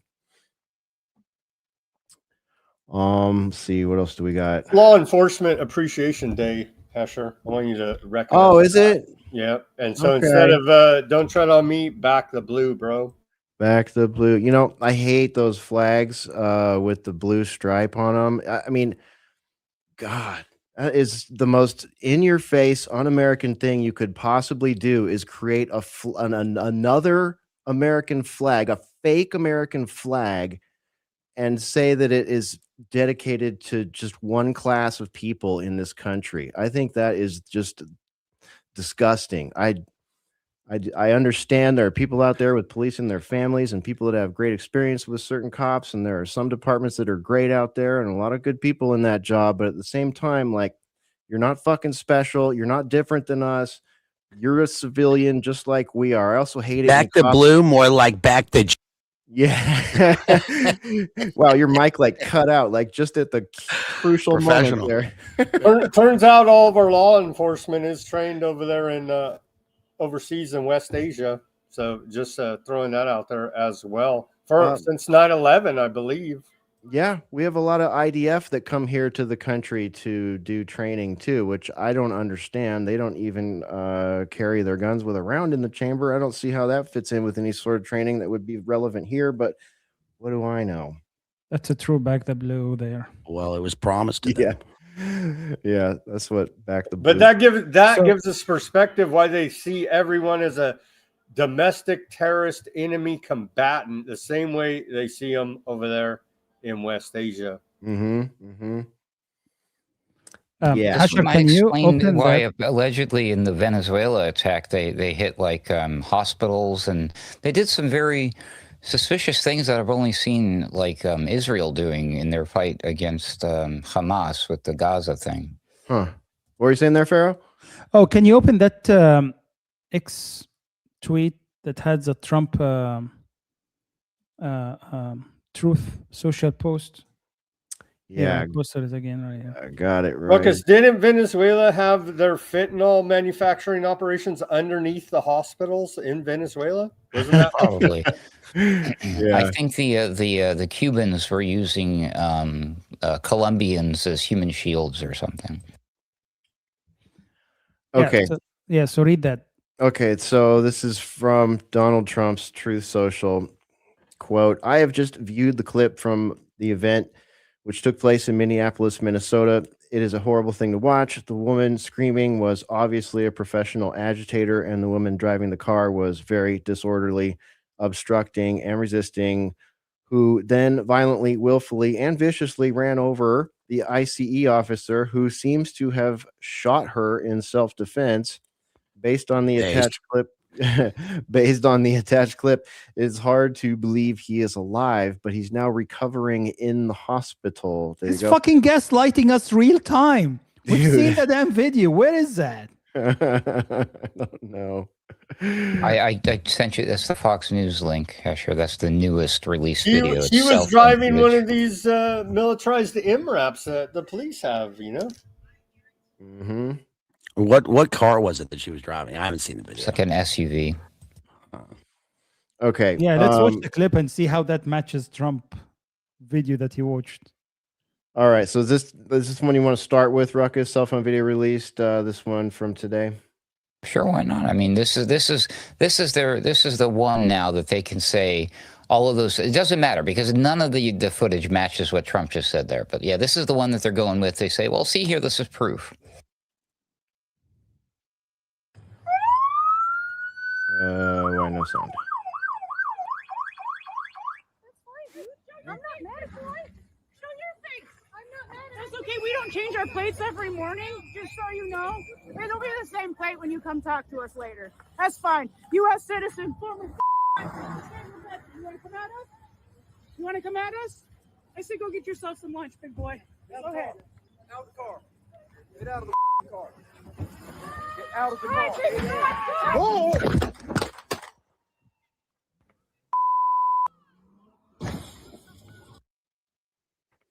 That's it? He shot it right there? Yep. There is actually, let's There is see nothing the one from the other angle, actually. It's more clear. Yeah, so before that one came out, the only footage that was available was this one where, I mean, it sure as hell looks like the officer was not in any serious danger. She was trying to steer clear of him, and that the whole thing could have been avoided. But now they keep coming out with new footage that like makes it look more incriminating. It's crazy. Remember a year ago, New Orleans, remember that one? That was a guy running over. I mean, it definitely wasn't that. It wasn't the Christmas Day massacre. It wasn't Berlin or Nice. No, or any of those. That's way different. Okay. Yeah. But that's what that's the impression they're making. If you don't even watch the footage yourself and you believe your politician, you believe your news media, they're like, there's some crazy lunatic lady who was out there running people over with her car. And like you see them, what you just said, Baze, they picture that in their head. They're running through a crowd of people and bodies flying. No, it's like dude, this is like, dude, any one of us could have just moved the F out of the way of the car. It almost, in the other footage, it almost looks like the guy's getting in front of the car just as she's starting to move the car. Almost like he's going to stop the car. Like, what? It's so stupid. She also was like in the window of the car, like kind of pretty calm seeming. Like, you know. Yeah, she said, yeah, it's okay, dude. I'm not mad. She told the cops she's not mad. Oh, boy. But, you know, she's a raging lunatic who went there with the intent, sole purpose of weaponizing her vehicle to kill ICE agents, according to the official story. And she should be tried as a domestic terrorist. Those are the official charges. I mean, and then she's dead. So, but whatever. It makes no sense. There was There was another story similar to this. I'm trying to remember when and where it was. It was well, there was the woman in front of the White House, right? There was a woman in front of the White House with a kid in the back of the car, and that was all equally difficult to figure out what happened. The footage wasn't even as good as the footage we have of this. But they just shot her up in her car when I don't know. I mean, it kind of we can only guess, but kind of looked like she just got scared and hit the gas or something like that. I don't know. And then there was another guy. I'm trying to remember when that one happened too. But like, Well, there was the Jan 6 Ashley Babbitt thing too. well, yeah, definitely. But I mean, during Karanka, you know, I mean, highways were full of millions of people like hijacking tractor trailers and stuff. And, you know, I mean, that was like a fear for your life thing, right? The Or guy with any the bow number and of arrow, remember him? Yeah, yeah, right. No, this is I don't know. This is a hard one to figure out for me. I just don't. I'm like Pharaoh, you know. I want to see the 20 million people that shouldn't be here deported, but at the same time, I don't want to see masked, untrained, you know, people running around with guns and shit. I mean, if you watched South Park's take on ICE this year or last year, and thought it was a little over the top, like it's quite literal. What the way they portrayed it is all just touching on literal reality because it's like they want anyone to apply. They don't care, you know, what kind of experience you have or anything. They want people so it's almost like they're trying to create these kind of situations just by that policy, just by having the policy that we want lower, you know, just anyone. Any redneck with a mullet, come on down. We'll give you a badge and a gun. Right? Get those damn brown people. I'm telling yeah, you. get the wet and stinkies. Yeah, aggressive posturing, National Guard in the streets. $50,000 signing bonus. And you don't even have to have graduated, you know, college or been in the military. What? And you're going to hand that person a gun? You're going to hire loads and loads and loads of these people, hand them a gun, and let them be on teams that go around doing these kind of activities. I mean, this Plus, is just they had Dr. Phil riding with them. Remember that? Yeah. No, this is a recipe for exactly what we're seeing. Like all the policy is absolutely a recipe for this. And it's just like, it's so ridiculous that we had 4 years of a completely open border. And this is the solution. I mean, we all saw this coming. We all saw this coming the whole time the border was open. It was like, well, I know what's going to happen on the other side of this. I'm sure upset about what's happening here, Joe Biden. Maybe Trump will save us. No, we're just going to just completely open up authoritarianism, give crazy powers to the executive branch. Gavin Newsom is probably loving this. Just can't wait to walk into that White House with all these crazy powers that have been set up by this administration and the ones before it. Absolutely. And actually, the Supreme Court, because remember, Trump was pushing National Guards everywhere. Yeah. And I think the Maybe Supreme we'll Court test our actually- military on our cities. Yeah, maybe we'll send them artillery in the cities. Maybe we'll use Chicago. We'll start with Chicago. Yeah, I mean, and the good thing is the Supreme Court voted him down and said he does not have the authority to do that. So actually forced him to pull out all National Guards from cities. Yeah. What will become of the Supreme Court in the open empire as the illusions have crumbled here now, and we've got open imperial leadership? A big ruling we're waiting on from the Supreme Court is on Trump tariffs. Oh, If right. they rule his tariffs are unconstitutional, he's going to have to pay all of those taxes back to the countries he taxed, and it's going to destroy his economic agenda. And so a lot hinges on the awaited Supreme Court ruling on Trump tariffs. Well, Emperor of the World Clarence Thomas will not let that happen. Yeah, the chances are good, though, that Trump, they're already saying, of course, that Trump's got something up his sleeve to either delay or avoid paying back those import companies and the different entities that pay the taxes into the Treasury. There'll be a long, protracted fight on that to avoid paying that back, although that is one possible outcome. The business press, But depending on the ruling, it could potentially stop his economic and imperial agenda. But I thought that it's in the power Maybe. of executive branch to do the tariffs.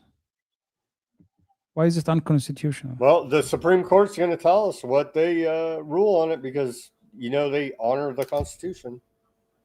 What it is, there's a 1977 law, the EPA law, that says if the country's in an economic emergency of sorts, then Trump, or well, the president, whoever's president, can enact tariffs as an executive action.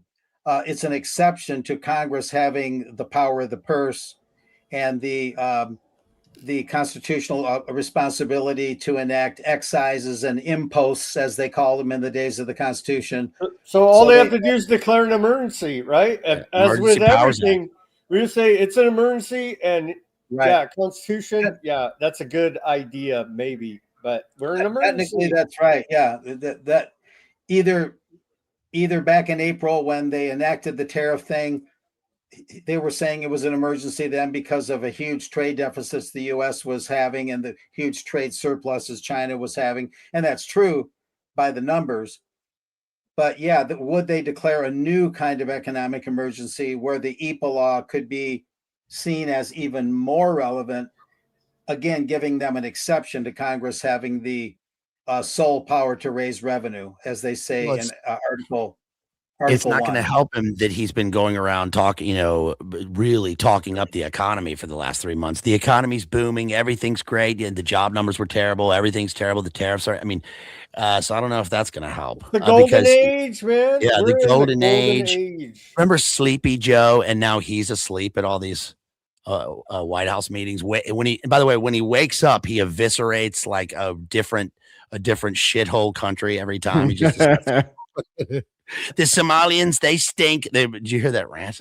Oh, that was pretty wild. Did they say Somalians stink? That's what he said. Oh. Yeah. Oh man. And then of course we've got Kristi Noem showing up in a different hat every time she is interviewed. Her and her stupid hats. Oh my gosh. She has a good hat collection. I just can't get over like all her different costumes. She's like and heels. She actually right. wear heels good with hats, police and heels. You know what Alex said about her? Rifles. Said, that is one prime grade A piece of beef. I like a woman with haunches. She was riding that horse. Remember that? Yeah, dude, I do. There was a gentleman, Mr. Moskowitz. I don't know what state he represents. Maybe someone can enlighten me, but I thought this was pretty funny because he made some commentary about Kristi Noem that just made me chuckle because I've been finding her so tedious. Here he is. This is the person. This is the person who, within minutes of the shooting, went on TV and called it domestic terrorism. What is she hiding her face like her ICE agents now? You can't show her face. By the way, is this what the $800 billion went to? Every day we see her after there's some new tragedy in Homeland, she's wearing a different outfit with a different hat. All I can say is, sir, we know you love talking about money. I mean, I'm no fan of Kristi Noem either, but yeah, I don't know. Like if you're going to come after the people, like really make it something, like for instance, the fact that like during the COVID thing, she was one of the first people to say like, yeah, no, we need to take all the phone calls and all the conversations. We need to quarantine these people. And if they've got anything bad to say, we've got open lines for people to snitch on their neighbors. And then when the tide turned against her, then she was the pro-freedom person. Yeah. Well, dollars to donuts, this asshole was saying the same shit. So, but yeah. Okay. It's an embarrassment to you and the president. Okay. She deserves to be removed from her job by the president, and if not impeached, not just for her complete failures in Homeland, but her destruction of FEMA. She's not even running the department. You guys know this. You guys know she's not running Homeland. Your governors and you all, when you need your FEMA money, you don't call Noem, you call Corey. You know she's not running the place. Who's Cory? She's a Cory Booker? complete and utter embarrassment. I imagine By the way, so. every Homeland Secretary has come in front of this committee once a Congress. I'd like to know the date. Oh my! See this guy playing with his junk in the background? That's terrible, Seriously. terrible timing and framing. How about they just get rid of Homeland Security? And all Dude, I thought that was the plan. I mean, some of these guys in this cabinet basically campaigned on downsizing, deleting, cleaning up all these different agencies, but that is not at all what has happened. Yeah. Let me mention, Hash, therefore, we need to watch this PBS thing, right? The public broadcasting. They're saying that it's going the way of the Edsel and the dodo bird. Let's just keep an eye on it. Yeah, I don't really believe it. I'm sure it's a property. It's done. They voted to shut down. It's over. Still, though, that we're in a situation right now where there are venture capital companies that are just going ham on everything and just buying everything up. So I wouldn't be surprised if some, venture capital company from another country or something like that comes in and, they told us Hostess was going away. Shit, they told us MTV's going away. I bet all these things are going to come back. Like there's a giant infrastructure in place. That's for sure. Yeah. Right. It's of value. It was bought by HBO, I thought, a while back. Mm-hmm. Yeah, these things are of value to someone out there. Anything can be rebranded. Hell, Hal Turner even still broadcasts. I mean, who'd have thunk it? Rebranding. Yeah, so there's that one. Of course, we know nothing happens on Capitol Hill, and it's all just bloviating bullshit. But I thought the hat part was funny. Let's see here. Oh, here's a weird one. I don't. One of the guys put this in our boiler room chat the other night. Share this tab instead. So, the U.S. Department of Labor puts out "Trust the Plan, Trust Trump." Huh. Where have we heard that one before? That feels very, it's like taking me back in time here, Bazed. 5D chess. JFK Jr.'s alive and well. He's in the show me the tunnels. Isn't that what that's what Danny Bongos was saying with Cash App PayPal, though, when they came out on the press tour? They said, what about the tapes? What about the Jeff Stein McCaffrey? And they said, trust us, bro. And now apparently, did Danny Bongos, is he gone? Did he quit? Well, yeah, he's I think that what actually, yes, he's gone and he's back to his podcast here on Rumble. But I think if I had to guess, because that's all I can do, I would say someone told him that we are losing control of these narratives and we need you back on Rumble. You're going to do better on Rumble than for the, the movement than you will in this, fake position that you have. Like all these guys. I mean, that's one thing that congressperson or senator right there just said that rang true. She's not actually running this organization. I didn't see anybody standing up and going, whoa, no. She actually, clearly so many of these people in this cabinet are entities that have been whipped up by PR flunkies. They're all actors. Yeah. They're actors straight out of Fox News, the half of them. I mean, there is no veil. We're in the apocalypse. The veil has been lifted. And now the U.S. Department of Labor is doing Q posting. I mean, yeah, dude. Yeah. Dude, Pharaoh, is that not crazy? Like an official cabinet account is spewing Q garbage out on their social media. And every other post they post Americanism, not globalism as well, using that type of rhetoric. Right. Can you pop that image back up? I was the one who shared it, by the way, Hesher, with us in the group chat. What does that look like to you in the background? It looks kind of like OKC or one of the towers or something. It looks like OKC to me. It looks like some burned out like rubbles. Gaza maybe. It's got a little bit of a prison vibe to me. Looks like rubbles. Alcatraz. They say they want to rebuild Alcatraz. That's what I thought. Alcatraz. I don't know. The whole thing is just unsettling.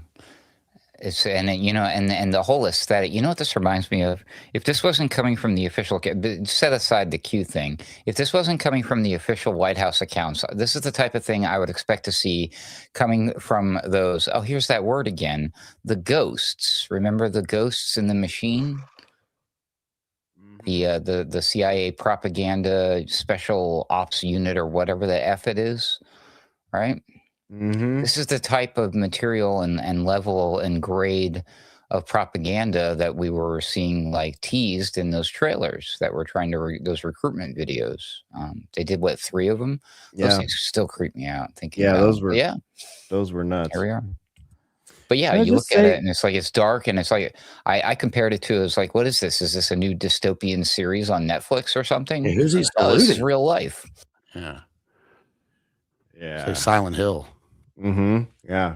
Can I just say Dan Bongos is one of the funniest thing I heard today. Dan Bongos. Danny Bongo. Danny Bongos. Goes. Danny Bongo's back on the podcast. Is And anyone he's not watching? hiding. He's not hiding. They're not hiding that narrative, that motive that you just mentioned a minute ago, Hesher, because he literally said he's going to war with the black pillars, all the people who are not trusting in Trump, the ones I saw who. that. I I'm like, saw what that the? I'm like, comment. dude. I'm like, it's like all the people are doing the things that they're accused of, and they tell you to sit down and shut up because you're a conspiracy theorist or you're, you Right. know. You're anti-science, what you fill in the blank. And it's just, but now they're just doing the stuff like gaslighting, like you said, Mystical Pharaoh, in real time. It's crazy. It's really frustrating too, because it's like Danny Bongo, the only reason you even know the term black pill is because you and a lot of the other people in this cabinet and a lot of like normie GOPers were mucking around in our swim lanes here in podcasting and truth-seeking land, you know, while you were gearing up for this administration. You know, that's the only reason. And you were in there talking crap about Epstein, talking crap about globalism, talking crap about Benghazi, talking crap about Hillary Clinton, talking crap about this, that, and the other. And now, and how we're going to clean it up. This is going to happen. That's going to happen. We're going to be no more war, la, la, la. But it took a toll, Hesher, because he remember he did that interview and he was like, listen, I go to work every day. Okay, 9 to like 5 or 6. My marriage is suffering. I go to work 5 days a week for this. It's a lot to take in. He's like, you mean like every person? Yeah. So what? That makes you special? How? So what? That makes you special? How? In what way? Actually? Yeah. So can we play that video? That last thing. Oh, the Dave Smith one. Is that the Him one? and Theo Vaughn are pulling out, right? Oh yeah, yeah. Vaughn's out. Totally. Quick on Dan Bongo. Imagine being such a shill bootlicking coward that you admit that this state gave you cancer with the miracle jab, and you turn around and suck them off some more. I So know, dude. That's your Dan Bongino. What a cowardly piece of I don't even know. Is he a human? I don't even know at this point, but what a coward. His numbers must be so down. I imagine his audience is like a fifth of what it was.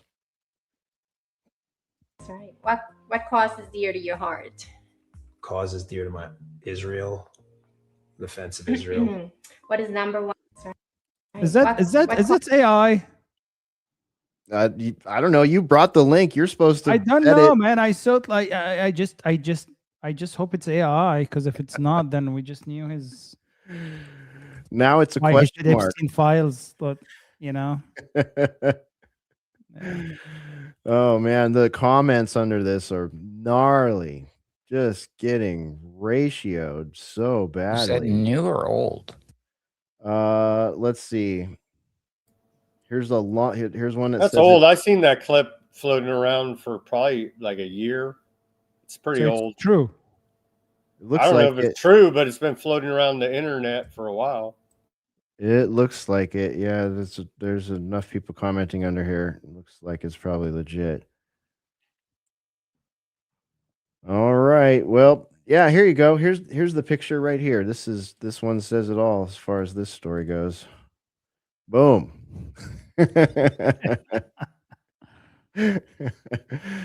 Danny Bongo will Well, now do one where it's Jeffrey Epstein's face or the files on the gravestone, Yeah. and it's all this distraction over Venezuela throwing the peace sign, right? Because yet again, another huge thing happens, and everybody's not worried about the Epstein files again that are not coming apparently. And from what I hear, although I haven't fully vetted this, but it was on my news feeds, and I shared it. We're not going to see the rest of the Epstein files probably until after Trump leaves office. Yeah, maybe after he leaves the planet, maybe never at all. We're still waiting on JFK files. We're still waiting on disclosure for pretty much anything and everything. How's the gold audit at Fort Knox going, everybody? Right? I don't know. We seem a little busy for audits right now. Let's talk weird betting stuff real quick here. So more betting on real world chaos. We've got information markets and manipulation we're looking at here. So if you've been following this, you know what I'm alluding to. We talked about it on Sunday Wire a little bit with Patrick Henningsen. My browser has lost connection. No one will be able to hear the audio. That's fine. I know how to fix that now. It's super easy. Share screen. You just got to do it over again. And we're back. Crypto_Joker says, what the fuck is going on with insider trading on Polymarket? Another potential insider on Polymarket just placed $15,000 overnight. A brand new account started building a position on the market. So what's interesting, no diversification at all, ignoring similar markets with later dates, carefully entering with limit orders to avoid pumping the price, already accumulating $15,000 on a position. And there are things like, will the leader What of is this Iran guy voting on? I think this was the Iran one. Yes. Yeah. Khomeini out as supreme leader of Iran by January 31st. So, okay, right? That's on my X feed, all about Iran color revolution right now. Yep. There's color revolution operation apparently happening in Iran right now. That whole thing is. Did they put up a Trump street in Tehran? Did you guys see that? I don't know. Did they? I did not. Yeah, see I think they did. I'm sure it was some Wow. CIA people, Guys, but yeah, they renamed us. Listen real quick. We just saw earlier this evening a clip of Lindsey Graham and his friend in the bathroom stall there on Air Force One, talking about Cuba, getting all excited about doing the thing with Cuba. Well, that's weird. That's a different tune coming from that guy. Isn't he usually loud and vocal about doing the thing in Iran? Yeah. Well, why is it that I can find news clips about them threatening action now that they did this thing with Venezuela and all that shit, right? They're talking about Mexico. They're talking about Cuba, Colombia, Nicaragua, Canada, even Greenland. But they're really not talking about Iran. But we know from news reports and other independent media, shit's going down in Iran. Like literally just in the last 24 hours, there was an entire internet blackout. Right on the heels of this other bizarre story that we were looking at in the private chat, Hesher, about that cognitive electromagnetic warfare shit or whatever that is, right? Mm-hmm. And look at the move they did in Venezuela, blackout, power Everyone out. evacuated their embassies. I think the Russians. Yeah, and we just had there was a congressman or a senator. There was somebody making the rounds, doing the thing, saying something to how like Mossad is right there, walking alongside the protesters in Iran. More than hinting at they're going to do a false flag, because the president's like, well, before the whole Venezuela thing, he was saying openly that if he said, well, if the Iran starts shooting protesters, we're going to go do the thing, and then he goes and does the thing in Venezuela. And then, of course, now we're shooting protesters, but whatever. Are you saying that CIA would shoot protesters in Iran and then use that as an excuse to go and do a regime change, Ruckus? For the record, I never said that, but you did, Sam Chaney. What's your address? Mike Pompeo, the former CIA That's director, what it was. Thank you. Is the one that said Mossad's walking side by side with Iranians protesting there. So They they're sure did. again, the veil's being lifted. They're being transparent. So I guess we can't complain. We're saying, look, the emperor has no clothes, open tyranny in your face. Bitch too much, and you're going to get whacked next. Yeah. Yeah, of course we've got Mossad agents walking around next to some of those people. Of course. Okay, I mean, back. this is- No, go ahead. No, you go ahead. No, I mean, this is exactly the same shit they did in 2011 with Arab Spring. It's basically, I was just saying, it's a color revolution playbook all over again, right? I was just watching now a video. One of the biggest mosques in Iran got basically set on fire. Like, who will set a mosque on fire? Like, right? There is no Muslim will do that. Never. It doesn't matter. Tell me whatever they hit the gut of that regime, they will not set a mosque on fire. There's no way. Somalian immigrants, Pharaoh. It was Somalian immigrants. China. Definitely. It was Venezuelans. So there was another one. White House Press Secretary Caroline Leavitt abruptly ended the White House press briefing seconds before reaching 65 minutes. This is all getting so stupid. On the Kalshi platform, another one of these betting things, betting on random weird shit. I can't even pronounce it. I'm new to this stuff. There was a market betting on whether the briefing would last more than 65 minutes. That's right. Apparently there are betting websites where people bet on stupid shit like this. Minutes before the end, the odds gave a 98% chance for a yes, making the bet on no very cheap. When she stopped exactly before the mark, those who bet on no profited about 50x in seconds. Suspicions of insider trading arose because Leavitt looked up, possibly at a clock or a signal, before cutting off. On social media, many believe that someone from the team or close to the White House bet on no in the final moments using insider information.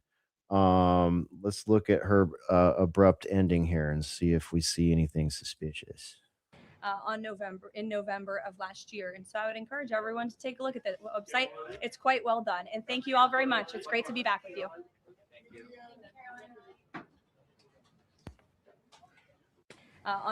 Okay, well, I don't know. Didn't look like any different than the end of any of her other little talks, but the No, timing. bro. You can. She threw the fight. She threw the fight. Well, someone made some money on it, and it is definitely sus. I think we had another example of this kind of thing happening on Sunday Wire. Someone was betting on Maduro being out of Venezuela and made a bunch of money. I would bet on Rubio being the next Republican president or candidate. Oh my God, stop it. That's at 72% right now, based. The neocon soldier. Yeah. I just downloaded Polymarket like a few days ago, and Oh, apparently really? I'm like 500,004,962 on the wait list. So there is 500,000 people in front of me to get access to Polymarket right now. Oh my God, there's a gnarly waiting list. Wait list. Who knew? Wow. Okay. Well, thanks for trying it out for us. Now we know something a little more about it.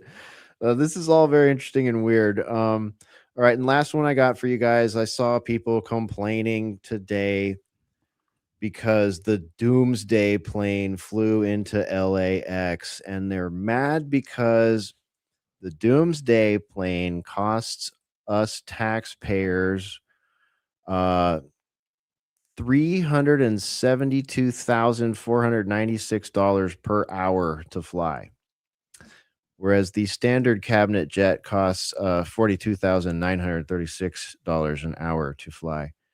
I'm upset at the standard cabinet flight cost. My goodness, we're really paying that much for these guys to fly around in that kind of luxury. But the Doomsday plane, the first time the E-4 Bravo Night Watch has ever landed at LAX in its 51 years of service. This is just more showboating right here. Dog and pony show. Let's get the Night Watch out. It's 51-year-old Night Watch. Send it to LAX. 3 days after U.S. forces captured Maduro in Venezuela, same week Iran's army chief threatened preemptive strike. Same day, Trump proposed a $1.5 trillion defense budget. This aircraft is built to survive nuclear war. hardened against electromagnetic pulse, designed to command America's strategic forces if Washington is destroyed. And, well, Wednesday night it touched down at America's second busiest commercial airport. Filmed live by aviation spotters, tracked on public flight data, maximum visibility. The Pentagon hasn't explained the aircraft choice. I don't know what to make of that. I just thought I'd throw it out there. Bazed, what do you think? They brought out Boomer Express coming in hot. I mean, yeah. I don't think many people under like 60 would give a fuck or think much about the doomsday plane. Maybe I'm wrong. I don't know. yeah, I don't know. Pharaoh, why did they do this? What are they trying to say here? We're gonna have a nuclear war? I don't know, man. And then the post office, like, they sent that letter to everybody. It talks about national emergency and how they should act in case of national emergency. And those same letter was only sent during COVID time. That was that one. I'm not that one. I don't know. I think people might that account that put that out. I follow that account too. There's What do some you think about that? I'm not too worried about that one. There's some community notes under that one that kind of say that this has been in the documentation since that time. I think. I don't know. Still though, I hate all that stuff, and anytime I see that rear its ugly head, it makes me cringe. To have it in government documents still at this point, cringeworthy. Cringeworthy. Yeah. the doomsday clock. The doom. Yeah, we've Jay's got a good video. Yeah, the doomsday clock. Oh, boy. I have a hot take on it. Yeah, go for it, Ruckus. It's a ritual. It's a satanic, esoteric, Freemasonic ritual. It was flown 3 days to LAX after the Maduro capture. So that's significant right there. And it was probably along the 33rd parallel, and it probably flew for 33 hours and 33 minutes. But yeah, if somebody wants to look into that, I'm just suggesting that there might be something weird like that going on. Maybe that's the only reason they do these things sometimes. We're gonna need the person with the cork board and the multicolored strings and all that to verify that one. Ruckus, get your gematria calculators ready, everybody. It was the Nighthawk. It's the final flight of Anubis or something. Right. That's the spirit, man. Yeah, you're talking fire season. Hey, I put a parachuting back in. Are you guys talking about the Bulletin of the Atomic Scientists? No. Go for that though. We were talking about how they landed the Doomsday jet at LAX on Wednesday this week, and not the Doomsday clock. No, the Doomsday clock. It just teeters between 11:58 and midnight. It could be they auctioned it and somebody bought it, like a private buyer bought it, and they were just flying it in. The Doomsday plane? Yeah, they bought it. Yeah, that's something Trump would do, isn't it? Describe Hesh real briefly this Doomsday plane or whatever that is. I mean, I've heard of it. Just refresh my memory. Well, I did while you were away, Mark. I don't want to bore everybody by saying what I already said. I'm just being snarky, Mark. So it's a E-4B Night Watch, and it's never landed at LAX, and it's 51 years of service. And the normal jet the cabinet uses costs approximately $43,000 an hour to fly, and this jet costs just shy of $400,000 an hour to fly.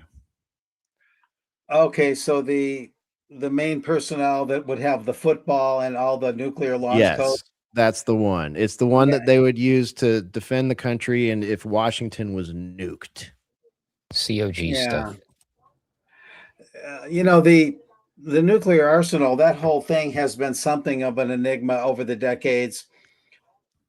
One wonders, again, just sort of an open analysis, one wonders how old the arsenal is in many ways. How much has it been modernized? Do they still use the MIRV system, multiple independent reentry vehicles, where one rocket would give way to several warheads? Are the nuclear submarines still fully loaded? How often, since there's such a massive ban on testing those things, what kind of reliability is there in the system? Again, how aging are the delivery vehicles as well as the weapons themselves. I think the nuclear arsenal is something of not an unreality, but it's certainly something that can be used to bring the people to sort of make them cower in fear if they want to rev up the scenarios in such a way where it would point toward that. And the doomsday clock kind of plays its own role. Oh, look, we're no longer 4 minutes to midnight. Now we're 2 minutes to midnight. How much of that is simply psychological? In other words, designed to be mainly psychological. Well, in effect, in essence, all warfare is informational and psychological pretty much all the time, and it only goes kinetic once in a while. You have rhetoric, you have nuclear saber rattling, you have the doomsday clock, all these things to make it seem like the future is pretty grim, even hopeless. I remember reading some articles when I was first an activist journalist back in the 80s, when I first got into news. I remember reading some articles where the prospect of a future nuclear holocaust was causing people not to want to have families, not to want to get married, and pretty much just damn the torpedoes, pardon the pun. And it changed everybody's psyche, maybe not everybody, but a sizable cross-section of the population. So in a way, the nuclear arsenal is far more effective psychologically on a day-by-day basis in a way than it would be kinetically, because kinetically seems so unthinkable and out of reach and unlikely. So that arsenal's main weaponization and main effect is psychological, and that would be pretty much a daily thing. Oh yeah, 100%, Mark. Let me add one thing. That would mean that they could say they have 10,000 warheads on the U.S. side, but they might have 1,000. There might have been a lot of them that were decommissioned. They're not going to often talk about decommissioning because then there's nuclear waste. Then they want to bury it. Then they have to have public hearings on where to bury the waste. Maybe they want to avoid those hearings. But I've always felt that the arsenals are a lot smaller than we're told, precisely because the main use of it is psychological. Was it the British troops or our troops that during one of the world wars was using inflatable tanks to make it look like we had more that was the troops and English things? Okay. Yeah. You really would have to get into it. Now, a lot of the old silos, you can buy an old silo now in Kansas or Nebraska and move into it and live underground, which would be kind of cool in a way. But didn't they say Epstein owned one of those? Yeah, there you go. A lot of those Minutemen silos have been decommissioned, and so you wonder then how far has that went? The decommissioning, removing the weapons, removing the launch vehicles, getting rid of the waste quietly, maybe dumping it in the ocean. Does Uncle Sam really want to maintain that arsenal on top of everything else? Has it done so? It would just be interesting to be a fly on the wall at these different nuclear launch sites and see what really is there. You know what I mean? Can I ask you a question, Mark? Have you heard the thing about the reason that Trump bombed Iran was because Israel threatened to use a nuke? Yeah, I've heard that remark. Yeah, I've heard of it. I think. Yeah. I think that's how he apparently manipulated him into we did the bombing so they wouldn't drop a nuke. Apparently, is one of the hearsay things for the reason that we did that. I guess. Oh, there's probably some truth to that. I guess. Let me break in here, you guys. I got to get Mystical Pharaoh out of here, and we got to wind our way down. Mystical Pharaoh, thanks for being here tonight, man. Over to you for any saved rounds or final thoughts before you got to get out of here. It looks like we're off to, as expected, a wild beginning to 2026. So buckle up, man. Oh, it's gonna get even weirder. Well, nice to be with everybody. Thanks, guys, and I'll see you next week. Cheers. All right, Pharaoh. There he goes, Mystical Pharaoh punching out. Okay, let's go around the room here, take any responses on anything we've covered, see if there's any final thoughts. We'll go to Mark Anderson. Mark, save rounds, final thoughts, anything you want to throw out there before we shut it down tonight? Well, the Trump thing has been the dominant thing in the conversation. Now that the U.S. is no longer a bona fide republic and it's an empire, um, that would mean the rules of republicanism, not the Republican Party, but republicanism, republic government, don't really apply. So in effect, it's a new government. The original framework of the republic, let's just face it, has been largely overthrown, and not just by Trump. So in a way, you're looking at a new government in the United States, a post-republic empire government. And so in a way, we can look at it with fresh glasses. We may not always like what we see. There might be a few things that will be like, oh, wow, well, maybe that's not so bad or something. But it's definitely a game of chance. It's definitely a roulette wheel approach to government, it seems. But that's just kind of the way I see it, a post-Republican, post-Republic empire. Not that this hasn't been known, but like you said in the beginning, Hesh, now it's just, there's no pretense anymore. Right. Yep. The soft power days are gone, and the pretense is pretty much all missing and gone. And just, I guess they feel it's unnecessary at this point, which is something that struck me in 2020. It was just like, wow, they're not even trying to, pretend that this isn't open domination, that this isn't anything other than, 1984, because that's what it sure feels like. Let me add one more thing.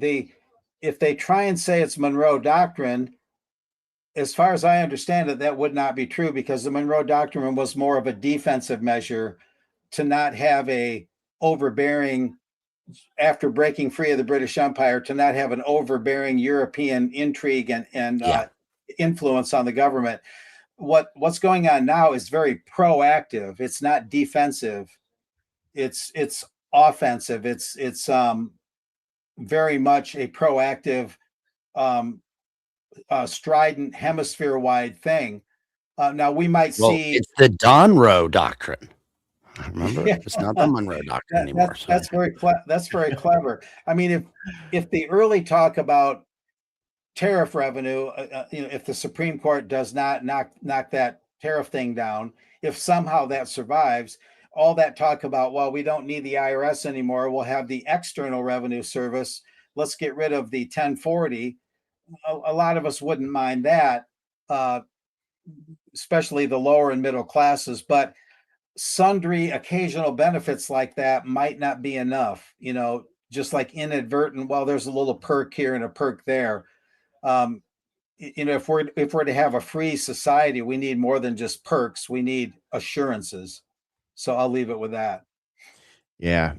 All right, Mark. A lot of people that watch this show and some of our colleagues don't even believe in nuclear weapons at all. They think it's all fake and all gay, and we've been psyoped that they don't even have them.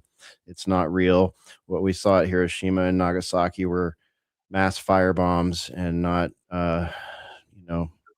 what we were told they were. And that's always a fun time to not go down a rabbit hole, because then we'll start talking about whether dinosaurs are fake and gay or not, and we'll be here all night.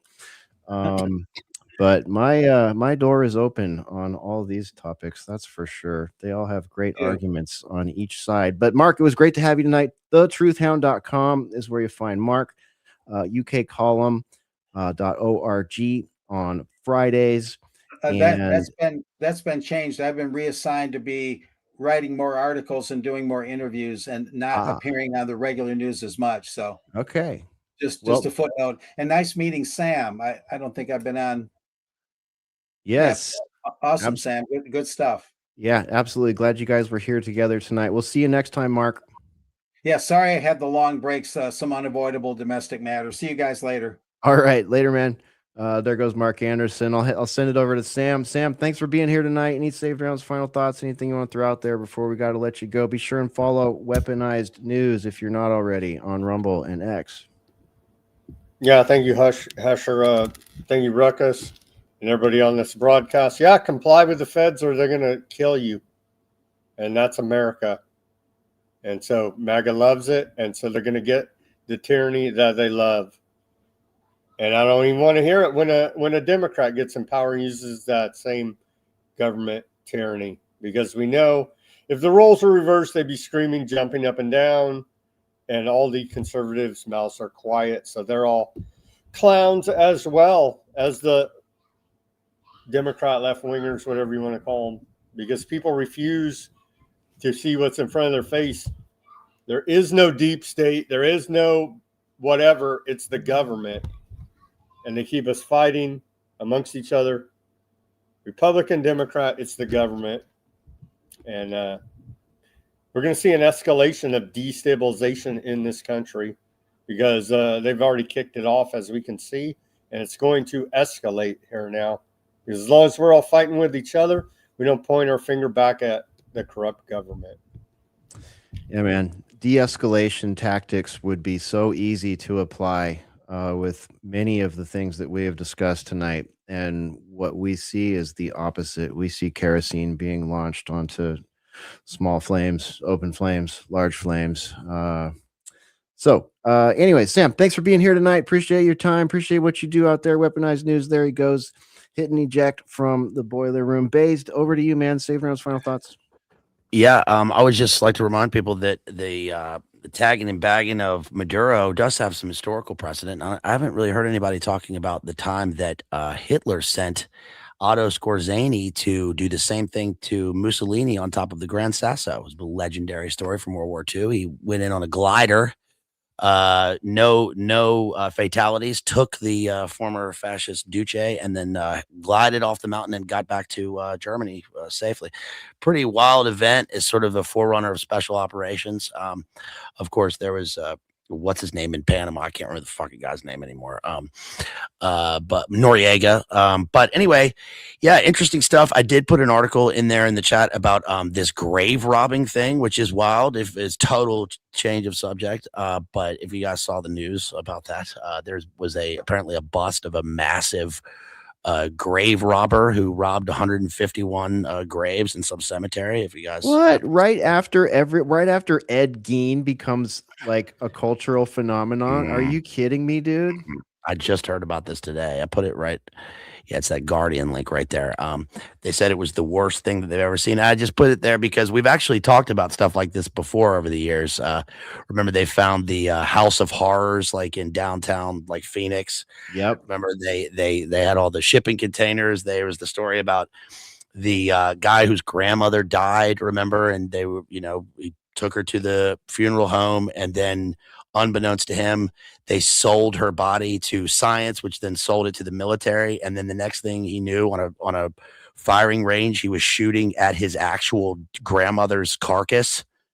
Do you remember that story? Yeah, I thought they tied her to like a rocket or something. They did something insane with it. I remember we talked about that on Boiler Room back in the day. There was one where they like cut off someone's head and put it on a different body. And it was like their son was, it was target practice, and it was just a big accident, synchro, unfortunate series of events. Anyway, that's heinous stuff. That's not really a light way to end this, so I'm sorry.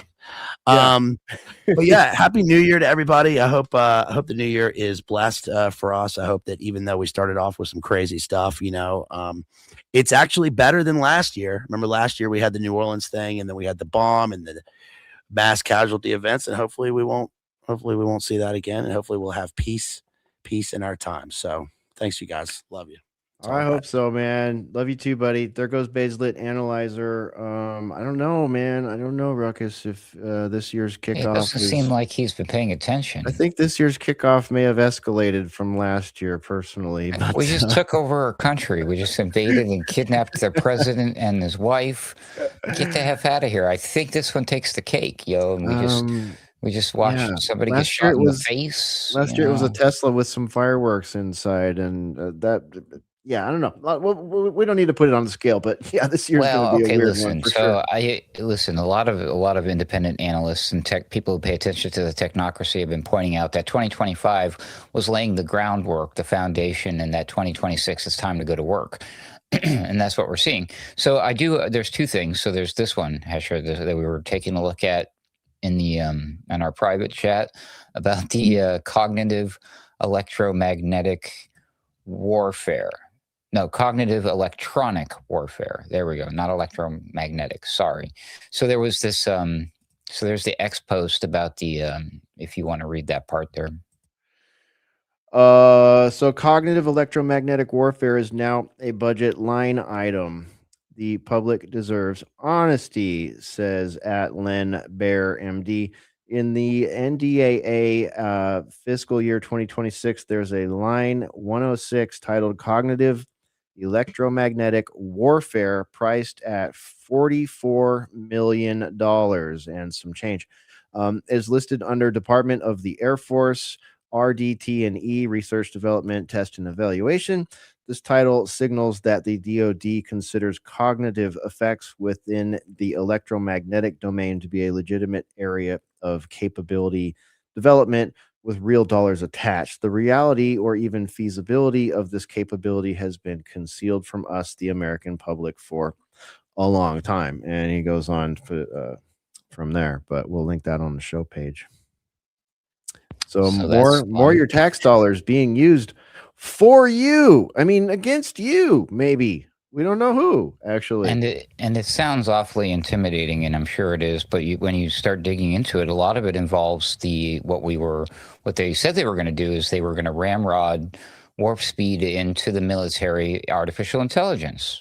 So this is again the big tech and the AI getting heavily involved now in the military, and how much you want to bet that that's what, if the Venezuelan operation or whatever it was all above board, I bet you they were doing this kind of shit, right? Then, Trump comes out and says, oh, we want the 1.5 trillion for the military, yada, yada, yada. Do you really think that that money is for what? The soldiers? Because are they going to up their recruiting efforts? Are they going to start feeding and treating? Are they going to no, the money's going to Elon Musk and Lucky Palmer and his helmets and his drones and all of that shit. Correct me if I'm wrong. Stop me if I'm just lying. Am I spewing bullshit out of my mouth? No, you're right. I mean, although it's probably a good time to be invested in Lockheed and wearing Palantir. Lucky's helmets, I suppose. But yeah, I mean, that's pretty small potatoes when we're talking about, like, if you just watch the CES and you've seen some of the videos of like the new Boston Dynamics robots and shit like that. And then to think that, and of course, as we covered before on Boiler Room, we've got board members of some of these companies being given military officerships to go out and be involved in some of these things. So we know this is happening. So the big question is, where does it all converge? You should be disturbed that, they want to weaponize cognitive electromagnetic warfare, because we can imagine what that means, but we can't comprehend the capabilities there. It's very science fiction, but it's very in your face, right? It's very open empire, no illusions. That one's a little heady for most people. So I think this one really drives the point home. How about something a little more closer to home? Because, who cares all about the weird shit the military's doing in foreign lands in the name of conquering Greenland or whatever? What about, this tensions that we're seeing between these fallible humans, this law enforcement who are poorly trained, withdrawing guns on people, shooting them in the face? Well, as we discuss frequently here, chaos, reaction, problem, reaction, solution. What's the solution? Solution is always text. This was actually kind of an older story, but it's been making the rounds in the last few days. Everybody's posting it again, including Fox News. I missed it. I don't know if you saw this, but RoboCop is here, but just not exactly the way you thought. Okay, so what do we got? What does a self-driving police SUV do, Ruckus? It drives itself, and it comes with its own self-policing flying autonomous drone attached to the vehicle. It's really cool. It's neat. Okay. Yeah, it's got a pug, a police unmanned ground vehicle patrol partner. Okay, can we stop doing this stuff? It's just ridiculous, man. Science fiction is fun, but only when it's science fiction, right? Yeah, not so But much. yeah, when it- so I think that's my prediction for 2026. So this is clearly the rise of technocracy, but more than that, a visceral, real impact on our lives of the AI, the machines, the robots. We will see the effing robots literally patrolling the streets in some way, shape, or form. We will literally see those drones that you see floating over your head there in your picture graphic there, Hesher. We will see this right here, right now, this year. And also, according to the great prophet, the Baba Yanga Vaga, whatever her lady, that blind prophetess who died in the 90s, she's gotten a lot of the prophecies right, but she made a bunch of them before she died. The one that was for this year is that World War III is going to start this year, and then sometime close around November is when the aliens reveal themselves. So we have all that to look forward to as well, Hesher. Okay. But if you'll excuse me, I need to go place a few bets on Polymarket. Thanks for having me. God bless everybody. Absolutely, man. There goes Ruckus. You're gonna have to probably wait in line behind 500,000 other people, unless you already have an account and you didn't tell us yet, man. My goodness. We could be making some bets reading the tea leaves this year for sure. Well, there you go, folks. We live in an empire without a disguise anymore. AI, insane marketplace right now. Just crazy. Self-driving police SUVs with drones coming off of them. I think this is spectacle power, right? We used to talk about soft power a lot, right? As like forms of modern warfare. I think it's spectacle power now. This is all such a spectacle. So hey, the masks are off and it's 2026. I hope everybody has a great weekend. Thanks for joining us for the live show, or if you're picking this up on a podcast or checking it out after the fact, thanks. Check out our website, alternatecurrentradio.com. That's where you find all our show posts, and we got a lot of other cool stuff at the website. If you're new here, you should go check it out. Check out some of the other shows that we curate over there on the website. Check us out for Sunday Wire. This Sunday, I'm sure it will be a interesting Sunday Wire with Patrick Henningsen from 21st Century Wire. Manning the show, Ruckus and I will most likely be there as well. See you next time. That's it. Go ahead and run. Run home and cry to mama.